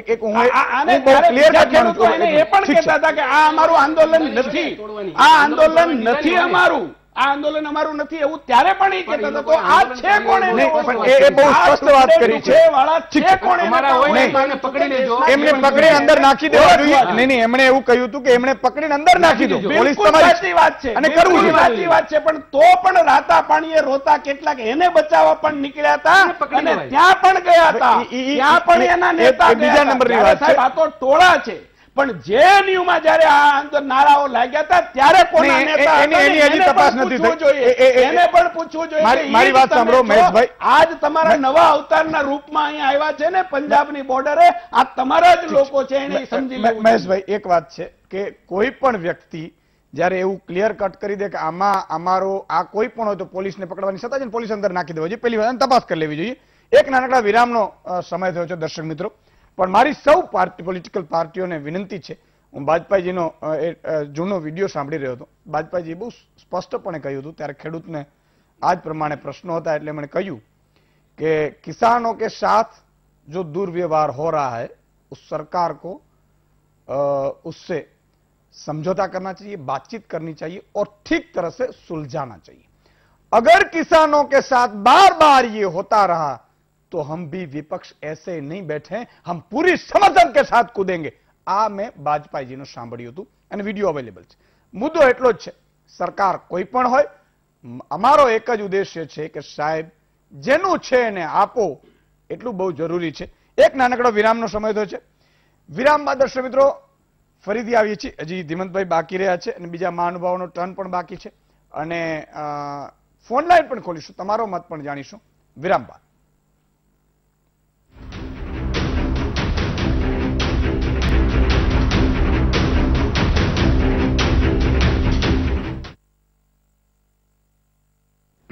વિરામ બાદ દર્શક મિત્રો ફરીથી આપનું સ્વાગત છે. ધીરે ધીરે ફોન લાઈન પણ ખોલીશું. પણ ધીમંતભાઈ, એક વાત એ છે કે જે રીતે આજે પ્રધાનમંત્રીશ્રીએ કહ્યું કે ભાઈ ભ્રમિત થઈ રહ્યા છે, બીજી બાજુ ભાજપે એવું નક્કી કર્યું છે કે દરેક ખેડૂતોને ભાજપ પાર્ટી પોતે સમજાવશે આના ફાયદાઓ. તો ખેડૂતો સમજી શકશે અથવા તો ખેડૂતોને સમજાવવામાં ભાજપ સફળ થશે? વેલ, ઈસુદાનભાઈ, માણસ ગમે એટલો મોટો થાય, ગમે એટલા મોટા મહેલમાં રહેતો હોય, પણ એ પોતાનું ઘર, પોતાનું ગામ, પોતાનું ખોરડું ભૂલી શકતો નથી. તમે જો આજે વડાપ્રધાન આપણા ગુજરાતના નરેન્દ્રભાઈ મોદી દિલ્હી ગયા. દિલ્હી આખા ભારતના વડાપ્રધાન છે, આમ પણ એમને છતાં એમને ગુજરાત યાદ આવે છે. જો ગુજરાત વારે ઘડી એમને આવવાનું ગમે છે. આજે બરાબર છે અવાજ? બરાબર છે અવાજ? બરાબર છે? ઓકે. હું તમને કહેતો હતો કે માણસ ગમે એટલો મોટો થાય છતાં પોતાનું ઘર, ગામ, ખોરડું ભૂલી શકતો નથી.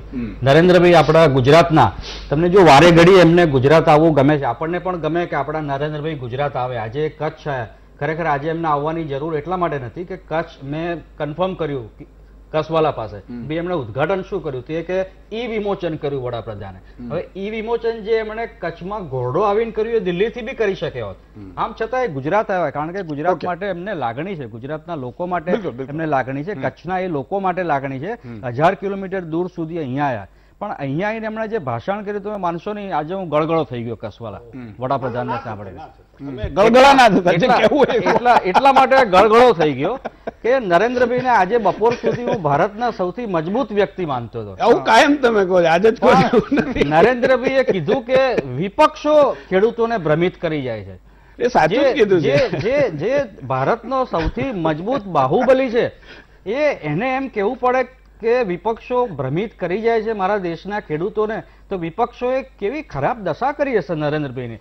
જે વિપક્ષ આપણે માનતા હતા કે ભારતમાં રહ્યા જ નથી, કોંગ્રેસને તો એમને પૂરી કરી નાખી. કોંગ્રેસ જેવું કઈ છે નહીં. બીજા કયા વિપક્ષો એના નામ મને નથી આવડતા. તો નરેન્દ્રભાઈ કસવાલા કયા વિપક્ષે ભારતમાં કે આ દેશના ખેડૂતોને ભ્રમિત કરી જાય છે? અને ભ્રમિત કઈ રીતે કરી જાય છે આ દેશના ખેડૂતોને?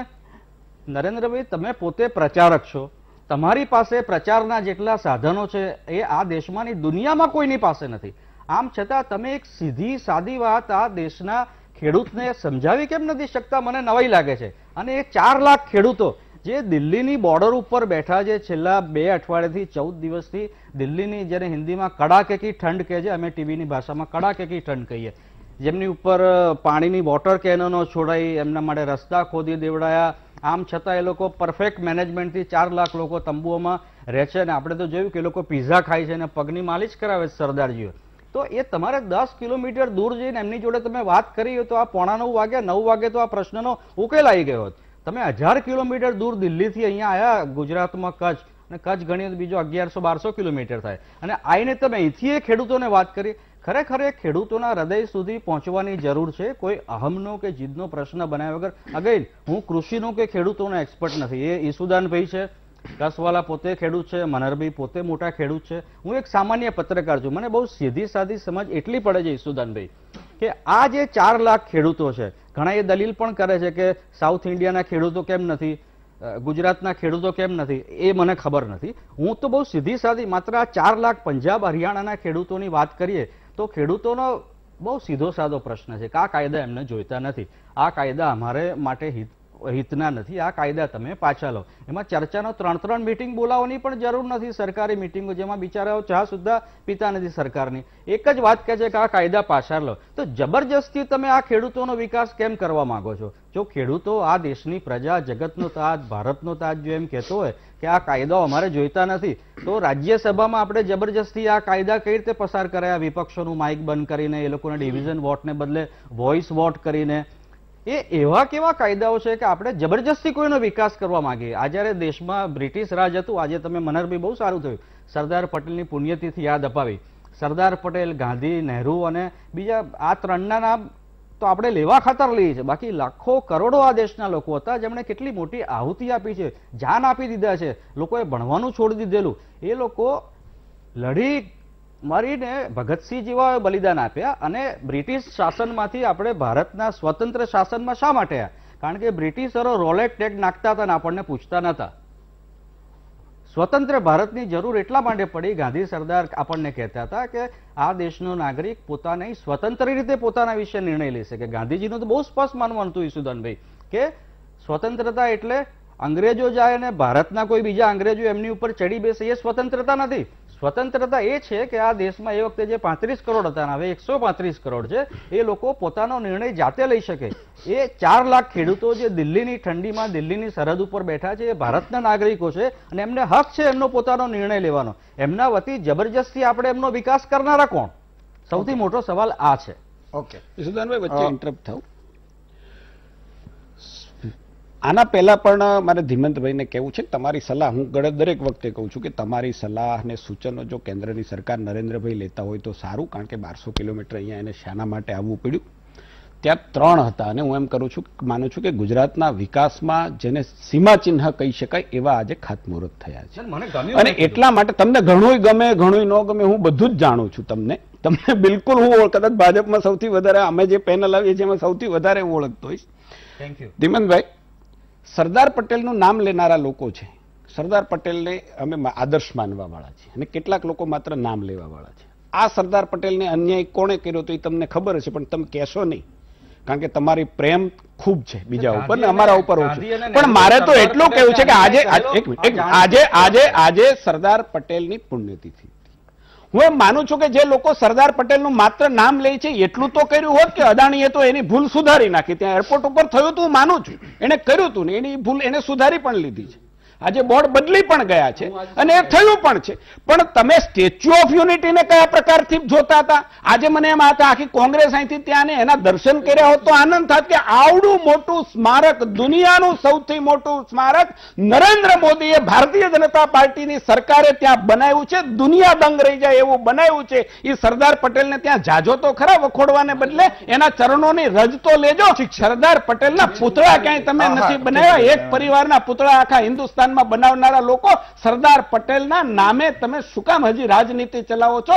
સરદાર પટેલની વિરાટ પ્રતિમા, એનું જેવું વ્યક્તિત્વ હતું, તમે ઉભા રહો, એનું જેવું વ્યક્તિત્વ હતું એવા પ્રકારનું એની પ્રતિમા માં નર્મદાની ગોદની અંદર જેમણે બેસાડી છે ને, એ નરેન્દ્રભાઈ માટે ગમે તેવી વાતો ન કરો. દેશના પ્રધાનમંત્રી છે અને એટલા માટે આજે કચ્છ 10 વર્ષની અંદર કેટલી વખત પ્રધાનમંત્રી અહીંયા આવ્યા હતા?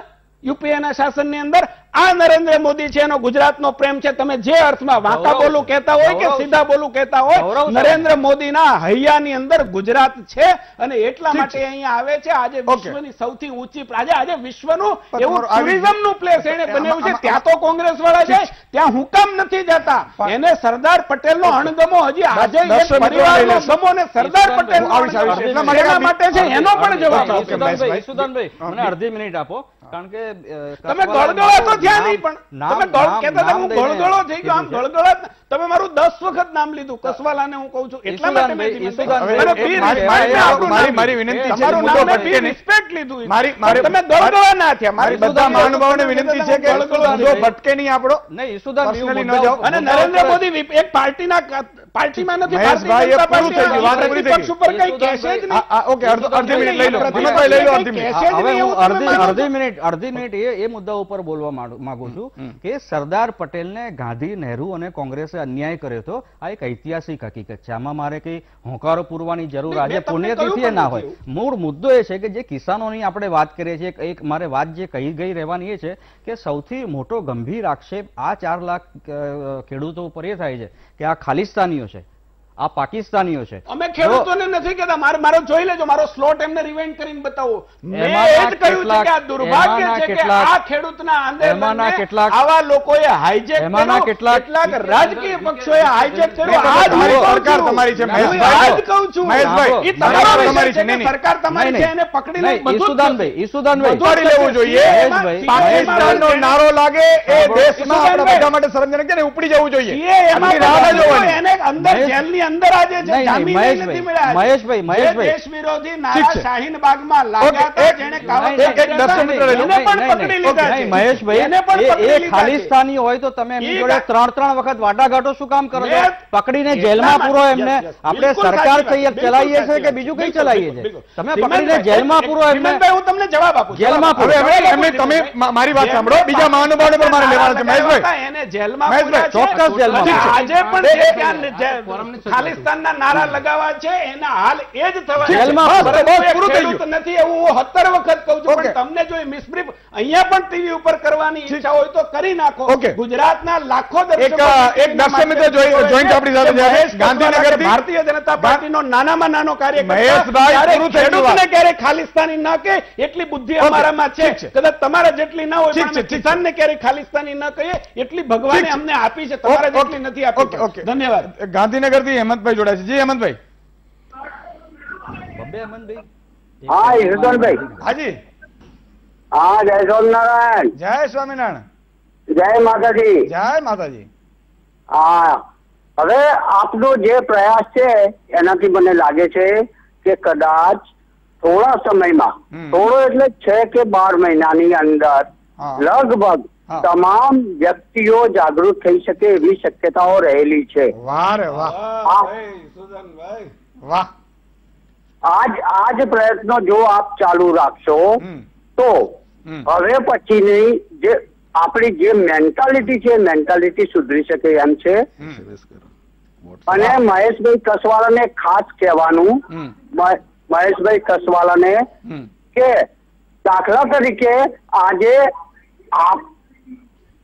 આપણા જે વ્યક્તિ છે એના પ્રત્યે આપણે સોફ્ટ કોર્નર ન રાખતા, જે વાસ્તવિકતા છે એના પ્રત્યે અને ખેડૂતો પ્રત્યે આપણી લાગણી રહે. કારણ કે મહેશભાઈ પોતે પણ એક ખેડૂત છે. બિલકુલ બિલકુલ. ઠીક છે. અને બીજું મનહરભાઈ પટેલને પણ હું એ કહેવા માંગુ છું કે વિરોધ પક્ષ તરીકે આપ છો, આપની રજૂઆત સાચી અને સારી હોય છે, પરંતુ એ જે આપ જવાબ જે આપો બરોબર છે, કમ્પ્લીટ પરફેક્ટ આપો. બિલકુલ, બહુ સાચી વાત કરી હેમંતભાઈ. બિલકુલ, ખૂબ ખૂબ આભાર. જો હેમંતભાઈ એક એટલે મને હંમેશા આનંદ મિત્રો એ થાય કે કંઈક આપણે સાથે મળીને શરૂઆત કરીએ સારાની. આ વીટીવી ઈશુદાનભાઈ માધ્યમ છે, કુદરત માધ્યમ બનાવ્યું છે. હું કાંઈ નથી સાહેબ, કરનાર કુદરત છે, નિમિત્ત બનાવે છે. પણ આ પુણ્યના ભાગીદારમાં આપ સૌ પણ જોડાયો, આખા ગુજરાતી એક ઘર જોડાય. આપણી આ મુહિમ છે એ જનતાને જાગૃત કરવાની છે. જાગૃત એટલે સિસ્ટમ વિરુદ્ધની લડાઈ જે સિસ્ટમમાં ગડબડ હોય એના વિરુદ્ધની લડાઈ છે. કોઈ પાર્ટી, નેતા, પક્ષ એનાથી લાગે નહીં તો વળગે. અને એટલા માટે કારણ કે તો જ તો શુદ્ધ આચરણ હશે. વારંવાર હું કહું છું, આજે મેં ટ્વીટ પણ કર્યું છે કે તમારી સચ્ચાઈમાં એટલી તાકાત હોવી જોઈએ સાહેબ કે અસત્યના એટલા પણ પુલ બનાવે ને એને એક સચ્ચાઈ છે ને ધ્વંસ કરીને નાખી દે. માત્ર શરત એટલી છે કે તમારામાં સચ્ચાઈ હોવી જોઈએ, તમારામાં સત્ય હોવું જોઈએ, તમારી સત્યની એટલી તાકાત હોવી જોઈએ સાહેબ. અસત્યના પુલ બાંધવા એટલા બાંધી લો, કોઈની તાકાત નથી સાહેબ. તમારે એ અસત્યનો પુલ છે ને એ કદાચ દેખાતો મોટો હશે પણ નીચેથી એનો કોઈ પાયો નહીં હોય, એ પડી જશે. પણ તમારા સત્યમાં એટલી તાકાત હોવી જોઈએ. એટલે આ એક એક ગુજરાત વીટીવી સાથે જોડાઈ રહ્યું છે, ગુજરાતનો એક એક નાગરિક વીટીવી સાથે જોડાઈ રહ્યું છે સાહેબ. એ વાલીઓ હોય, શિક્ષકો હોય, ટીચર હોય, સંચાલકો હોય, ડોક્ટરો હોય, ખેડૂતો હોય, કામદારો હોય, વેપારીઓ હોય, નાના ઉદ્યોગપતિઓ હોય. આ શું છે? શું બતાવે છે? એ બતાવે છે કે હવે જનતા એ પોતે પણ સમજી રહી છે કે અમે કોણ છીએ, અમારો ઉપયોગ શું થઈ રહ્યો છે અને અમારો ઉપયોગ ક્યાં થવા દેવાનો છે. આટલી વસ્તુ ખબર પડી જાય, હક અને ફરજો ખબર પડી જાય, ઓટોમેટિક તમને મેં કીધું કે તમે ભારતનો એક એક સંવિધાનથી તમને વાકેફ કરવા છે કે તમે મારો ખેડૂત, ગામડાના સીમાડામાં બેઠો ખેડૂત, એને ખબર પડે કે શું કાનૂન કાયદાઓ છે. મારો ભણેલો ડબલ ગ્રેજ્યુએટ એને ખબર પડે કાયદાઓ કાનૂન શું છે, કલેક્ટરની શું અધિકાર છે, એસપીના શું અધિકાર છે. મારા એક એક રિક્ષા ચાલકને ખબર પડે કે મને કેમ રોકી શકે અને કેમ ના રોકી શકે. આ બધી વસ્તુથી વાકેફ કરવા છે સાહેબ. આ જાગૃતિ લાવવી છે અને આ જાગૃતિ માત્ર ને માત્ર સચ્ચાઈ ઉદ્દેશ્ય સાથેની છે. એક નાનકડા વિરામ બાદ તરત મળીએ છીએ.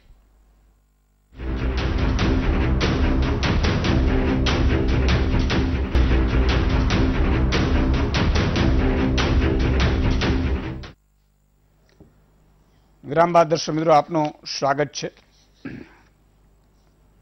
વારંવાર કહું છું, એક વાક્ય બોલી દઉં કે જે પણ લોકો આજે વીટીવીની સુદાનભાઈની સાથે નથી એ પણ 2 વર્ષની અંદર થઈ જશે. શું કામ ખબર છે? કે સત્યની એટલી તાકાત છે કે એ જેના જૂઠના ચક્રોમાં આવતા છે ને એમાંથી બહાર આવી જશે. એક વિપુલભાઈ ભરૂચથી જોડાય છે. જી વિપુલભાઈ. ઈશુદાનભાઈ, જય માતાજી. જય માતાજી. કેમ છો? બસ આનંદ મંગલ. જો હું તમારા આ પ્રોગ્રામ એટલો હાર્ડ ટચિંગ છે કે સેકન્ડ શિફ્ટ કરીને આવીને જોઉં છું રાત્રે 12 વાગે. વાહ વાહ વાહ, જોરદાર સાહેબ. બીજી એક વાત કે મહેશભાઈ કસવાલા જે છે એમણે લોકડાઉન પછી ડુંગળીના માર્કેટ માટે ખેડૂત છુટ્ટી પોકારેલો છે. ખેડૂત? હા, છુટ્ટી પોકારેલો છે. એપીએમસી માં છુટ્ટી રડેલો છે, મીડિયા સામે રડેલો છે. અચ્છા, રડેલો છે. Okay okay. હા, એ ઘરે કોઈ નેતા તૈયાર કરી ગયા નથી એને જોવા માટે. ઓકે, બિલકુલ બિલકુલ તમારી વાત આવી ગઈ વિપુલભાઈ. ડુંગળીના ભાવ નતા મળ્યા તો એપીએમસી ની અંદર નાના છોકરાની જેમ ખેડૂત રડેલો છે. હા, એ વાત છે. બિલકુલ એ વાત સાચી છે, એ વાત સાચી છે. ખૂબ ખૂબ આભાર વિપુલભાઈ. એક કનુભાઈ ખેડાથી જોડાય છે. જે કનુભાઈ. ઠાકોરભાઈ કનુભાઈ પટેલ. હા, બોલો બોલો ભાઈ. આજથી 6 વર્ષ પહેલા જે ડોંગરના ભાવ, ઘઉંના ભાવ હતા એનાથી મને 100 રૂપિયા ઘટી ગયા સાહેબ. આ 6 વર્ષ પહેલા હતા એનાથી ઘટી ગયા? હા, ઘટી ગયા. એક મણે 20 કિલો 100 રૂપિયા ઘટ્યા છે અને ટેકાના ભાવે 25 મણ ડોંગર લે છે. 2 મહિના નંદાયા થાય તો કોઈ હજુ લેતા નહીં. 2 મહિના થાય તો હજુ પૈસા નથી આપ્યા સાહેબ. 2 મહિના પૈસા નથી આવતા. 6 વર્ષમાં ભાવ હતા એ ઘટી ગયા છે 100 રૂપિયા અને 25 મણ જ લે છે ટેકાના ભાવે, બાકી લેતા નથી. આ તમારો ત્રણેતર પ્રશ્ન છે. ખૂબ ખૂબ આભાર. બહુ સાચી વાત છે. આ પીડા છે ખેડૂતની. હવે હું બીજો ટર્ન લઉં છું અને બહુ જ સંક્ષિપ્તનો ટર્ન છે એટલે ધોરાજીયા સાહેબ તમને પણ હેમંતભાઈને પેલા લઈ લઉં. હેમંતભાઈ, આનો આ જે આંદોલન છે અને સરકારની જે એનો ઉકેલ શું હોઈ શકે? સંક્ષિપ્તનો ટર્ન છે. ઉકેલમાં શું થઈ શકે? સરકારના જે ઈરાદા છે અને સરકારની જે નિયત છે એના ઉપર જ ખેડૂતોને શંકા છે. એટલે ખેડૂતો જે કંઈ માગે છે એ એમને સમજાવીને આપી શકાય એમ છે કે કેમ એ સરકારે વિચારવું જોઈએ. સરકાર અત્યારે વિચારવા જ તૈયાર નથી. એટલે બંને સામ છેડે આવીને ઊભા છે સામ સામે. પેલા કહે છે કે કાયદો કાઢી નાખો અને સરકાર એમ કહે છે કે અમે કાયદા નહીં કાઢીએ, સંશોધન કરો. તો હવે ક્યાંક તો ઉકેલ લાવવો પડશે ને. તો એ કેવી રીતે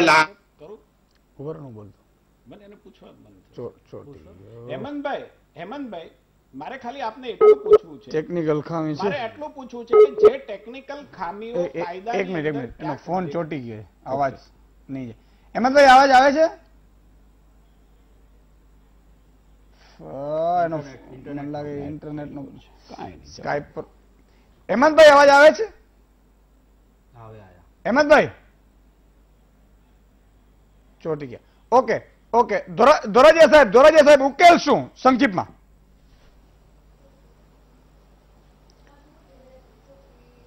હવે ઉકેલ આ તો પેલા જે આ 3 કાયદામાં છે, હમણાં ભાઈ મહેશભાઈ કહ્યું કે ખોટું શું છે, તો ખોટું એ છે કે આ 3 કાયદામાં ખેડૂતોને પોષકક્ષમ ભાવ મળતા નથી, એનું કોઈ રક્ષણ નથી, એ ખોટું છે. એની કોઈ ગેરંટી નથી, એ ખોટું છે.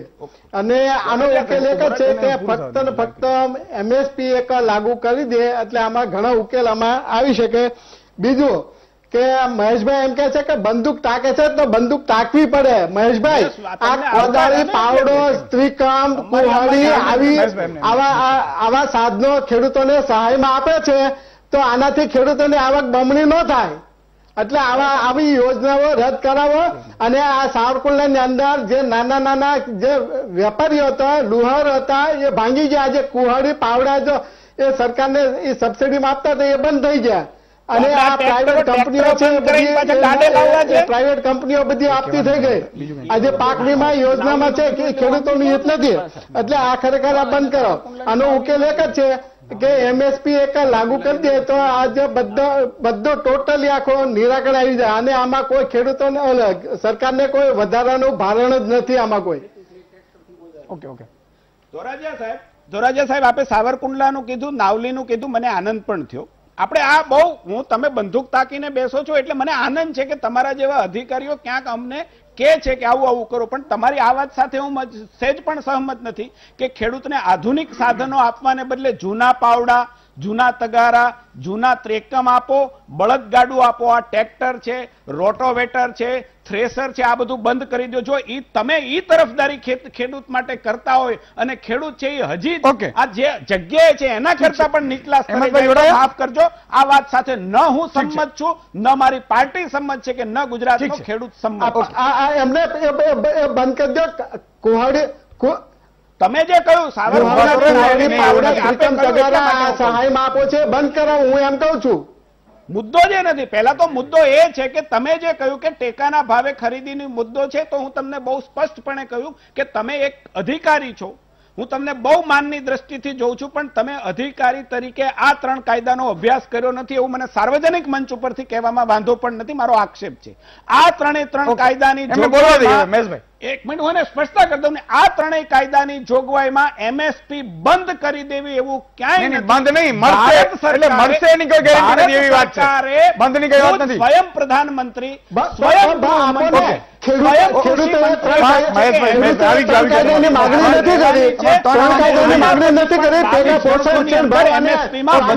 કમિટીના રિપોર્ટની ભલામણ કરી છે. સ્વામીનાથન કમિટી એવું નથી કહેતી કે ફક્ત કમિટી 2004 માં આવી, 2014 સુધી કોણે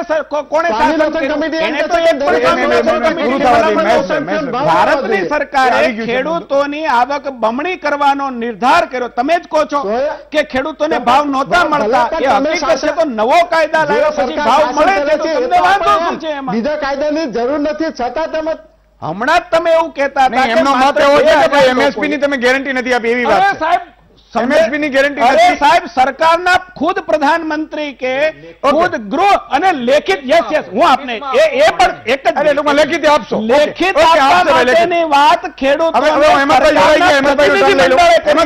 કે MSP ની ખરીદી બંધ નથી કરવાની, આ લેખિત આપવા માટેની વાત કરી છે. ધોરાજીયા સાહેબ આપની પાસે તો લેટેસ્ટ માહિતી નથી. આ લેખિતમાં આપવા માટેની વાત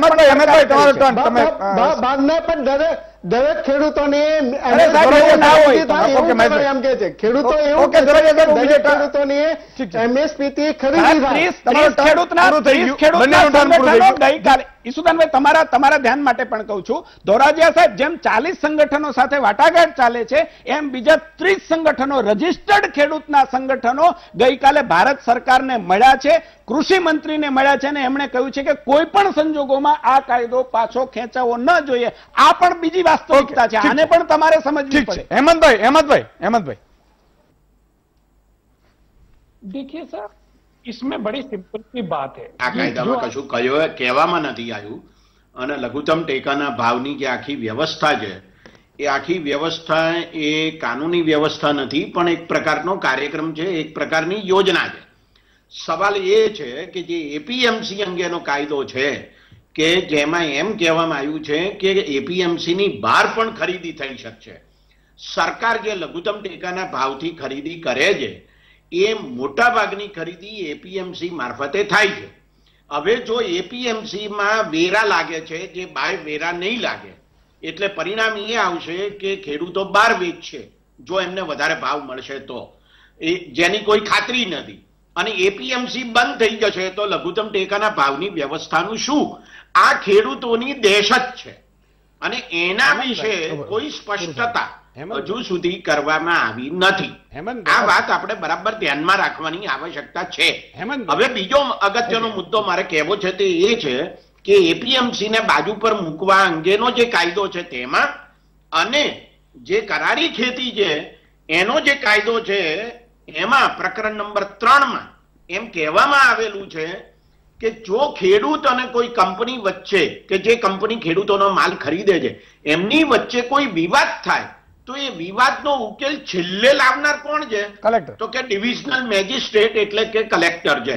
એનાથી ઉપર અદાલતમાં કોઈ કેસ કરી શકાય જ નહીં. આ આખી વ્યવસ્થા કાયદો એ રીતે જુઓ ઓકે તો એ કલેક્ટરની સરમુખત્યારી ઊભી કરનારો કાયદો હેમંતભાઈ, તમારી બંને વાત સ્વીકાર્ય બની શકે નહીં. હેમંતભાઈ, તમારી બંને વાત છે એ બિલકુલ સાચી છે. આ આશંકાઓ છે એ હું પણ માનું છું. ઈસુદાનભાઈ, હું તમારી બંને વાતની વાત કરું. હેમંતભાઈ, આજે પણ ખેડૂતની અંદરથી, ખેડૂતના એસોસિએશનો, ખેડૂતોના મંડળની અંદરથી લાખો ફરિયાદ આજે છે કે એપીએમસી ની અંદર વ્યાપારીઓની સિન્ડિકેટ. હવે એનો જવાબ તો આપવો પડે ઈસુદાનભાઈ. એટલા માટે આ ડિબેટ હું માનું છું કે એના લાભાર્થે જ હોવી જોઈએ ખેડૂતોના. હું એ જ કહું, એટલા માટે હું કહું છું, હું એટલા માટે કહું છું તો મને વાંધો નથી. જો આ જ રીતે ચલાવી તો હું એ રીતે ચલાવીશ. પણ એમણે જે બે આશંકા વ્યક્ત કરી છે એની સામે સરકારે શું કીધું એ કહી દો કે ફરિયાદો એ હતી એટલા માટે એપીએમસી ની અંદર પણ આ કાયદાને કારણે એપીએમસી સ્ટ્રેન્થન એટલા માટે થશે કે જો બહારના વેપારીઓ સારો ભાવ આપશે તો ખેડૂત બહાર જશે. પરિણામે એપીએમસી એ પણ સારા બહારના વેપારીઓને પોતાના માર્કેટ યાર્ડમાં લાવવું પડશે કે જે ખેડૂતને ન્યાય કરે, સારો ભાવ આપી શકે, તો એપીએમસી વધારે સ્ટ્રેન્થન થશે. સરકાર છે એની ગ્રાન્ટ, સરકાર છે એપીએમસી ની ગ્રાન્ટ ચાલુ રાખવાની છે.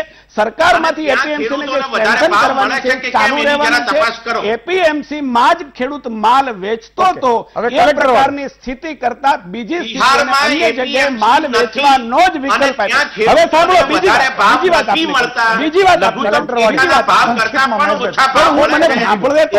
બીજી વાત હેમંતભાઈ, બીજી વાત એ છે કે ખેડૂત ને કોન્ટ્રાક્ટર સાથે, વેપારી સાથે કોઈ ડિસ્પ્યુટ થાય તો સરકારે એવું માન્યું છે કે ખેડૂતની સૌથી નજીક કયો અધિકારી છે, કઈ ઓથોરિટી છે કે એનું સમાધાન કરી શકે, ને છતાં પણ કલેક્ટરે એની 1 મહિનાની અંદર જ ચુકાદો આપી દેવાનો છે એવું કહ્યું છે. કોન્ટ્રાક્ટમાં ખેડૂત છે એ અબાધિત રીતે છૂટો થઈ શકે છે, કોન્ટ્રાક્ટર છે એની અવધિ વગર છૂટો થઈ શકતો નથી. આ પ્રાવધાન છે અને છતાંય સરકારે ખેડૂતના પ્રતિનિધિઓને બિલકુલ કહ્યું છે, લેખિતમાં કહ્યું છે કે આના માટે કોર્ટનો માર્ગ પણ ખુલ્લો રાખવા માટે સરકાર તૈયાર છે. ઓકે, એક નાનકડા વિરામનો સમય થયો છે. દર્શક મિત્રો, વિરામ લઈ લો, તુરંત આવીએ.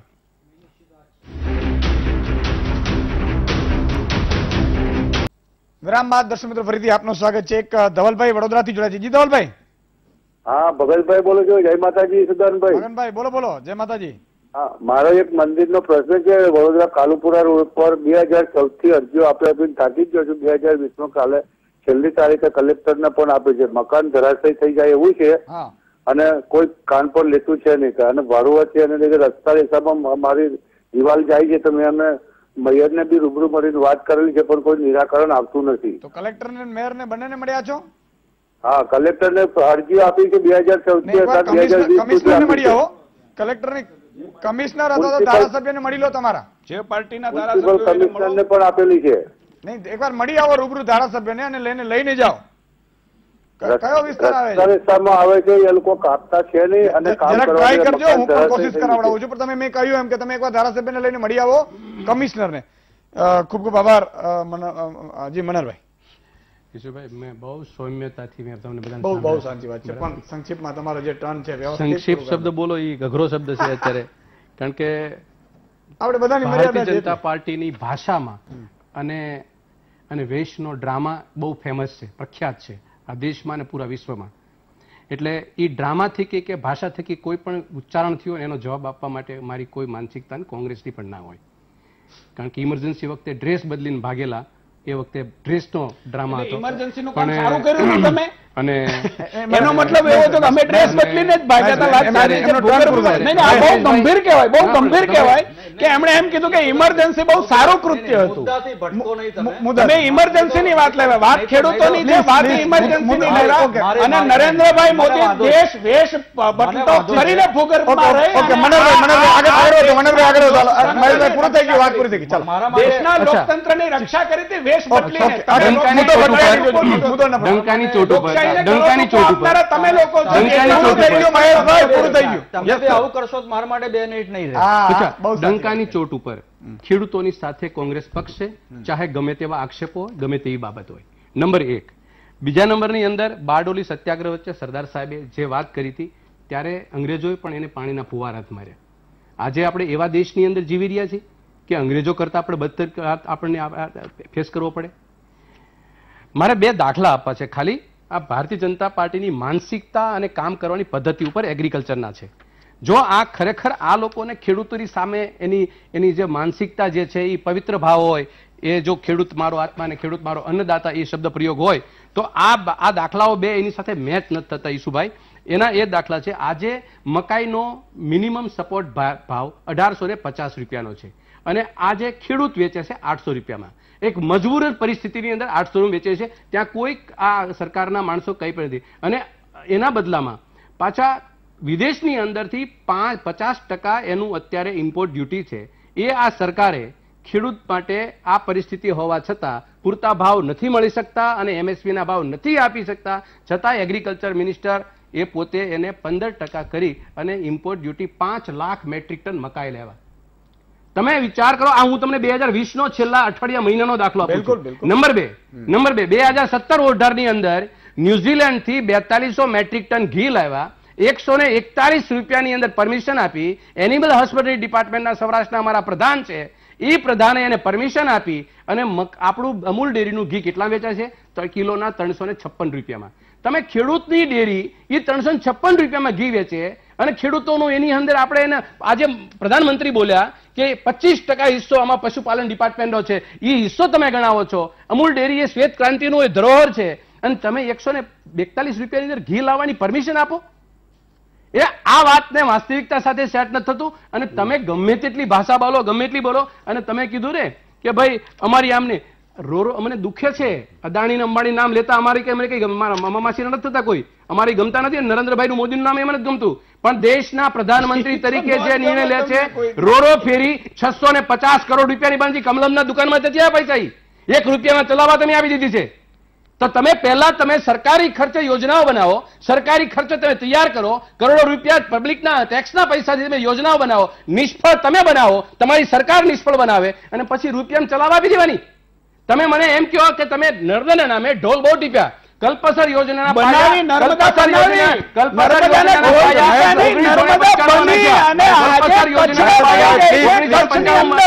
અને પછી આજની તારીખે નર્મદાનું પાણી આજે સરહદના લોકો પીવે છે.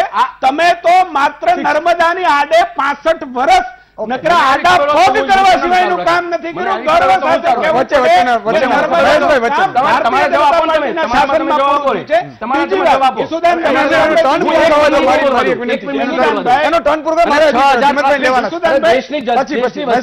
દેશની રાજ્યની વસ્તી, મારી વાત પૂરી કરવા દો.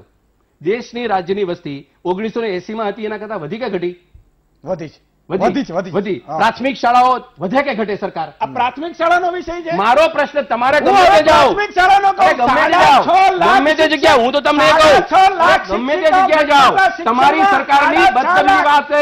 ભારતીય જનતા પાર્ટીની સરકાર આવી બધું કરે, ડ્રામા કરે, ઓરડા વગરની શાળાઓ ઉપર ઉપર છાપરું નહોતું, આવી શાળાઓ તમારે બંધ કરી દીધી. 6.5 લાખ શાળાઓ. ધીમતભાઈનો ટર્ન પૂરો થવા દઈએ. મહેશભાઈ, ધીમતભાઈનો ટર્ન મારું ગળું છે. મને લાગે છે કે જો જે આ કૃષિ કાયદાઓ છે એક આર્થિક સુધારનો એક ભાગ છે, જેની શરૂઆત 1991માં 30 વર્ષ પહેલા નરસિંહ રાવે કરી હતી. આ એવા આર્થિક સુધારા છે, એક વૈશ્વિક પ્રવાહ છે, ભારતની કે ગુજરાતની વાત નથી, એને કોઈ રોકી શકવાનું નથી. એ આર્થિક સુધારા થવાના છે, એ કૃષિના હોય કે બીજા ક્ષેત્રના, એમાં પ્રાઇવેટાઇઝેશનની પણ વાત છે. તમે અંબાણી અદાણીને પણ રોકી શકવાના નથી. મૂળ પાયાની વાત એ છે કે અંબાણી અદાણીના વિકાસની સાથે સાથે આ દેશના ખેડૂતોનો વિકાસ પણ થવો જોઈએ. ખેડૂતોના ભોગે અંબાણી અદાણીનો વિકાસ ના થઈ શકે. આર્થિક સુધારા તમે કરો, કોઈ અમને વાંધો નથી, દેશની પ્રજાને, પત્રકારોને, પણ એ ખેડૂતોનો એમાં સે હોવો જોઈએ. જેમના નામે તમે વિકાસ કરો છો એમનો અવાજ એમાં છે, ખેડૂતોને એમના ચર્ચા કરો, એમના મુદ્દા એમાં લો, કોઈ વાંધો નથી, દેશનો વિકાસ કરો, કોણ ના પાડે? સમયનો અભાવ છે. સમયનો. અરે ભાઈ, મને ખબર હતી તમે ટપકી પડવાના છો, મને ખબર હતી, પણ ગુજરાતનું સદભાગ્ય છે આ નરેન્દ્રભાઈ આજે આવ્યા. આ દેશની દુનિયામાં સોલર એનર્જી અને વિન્ડ એનર્જી પાર્ક આજે કચ્છની અંદર થયો, શરૂ થયો કચ્છની અંદર. અને ઘણા માણસ મકાઈ 120 રૂપિયા કઈ મળતી હોય તમને આપો, 120 રૂપિયા મકાઈ મળતી હોય તો અમને આપો, 120 રૂપિયા મકાઈ. આ જુઠ્ઠા લોકો તમે લોકો છો, તમારા જુઠ્ઠાના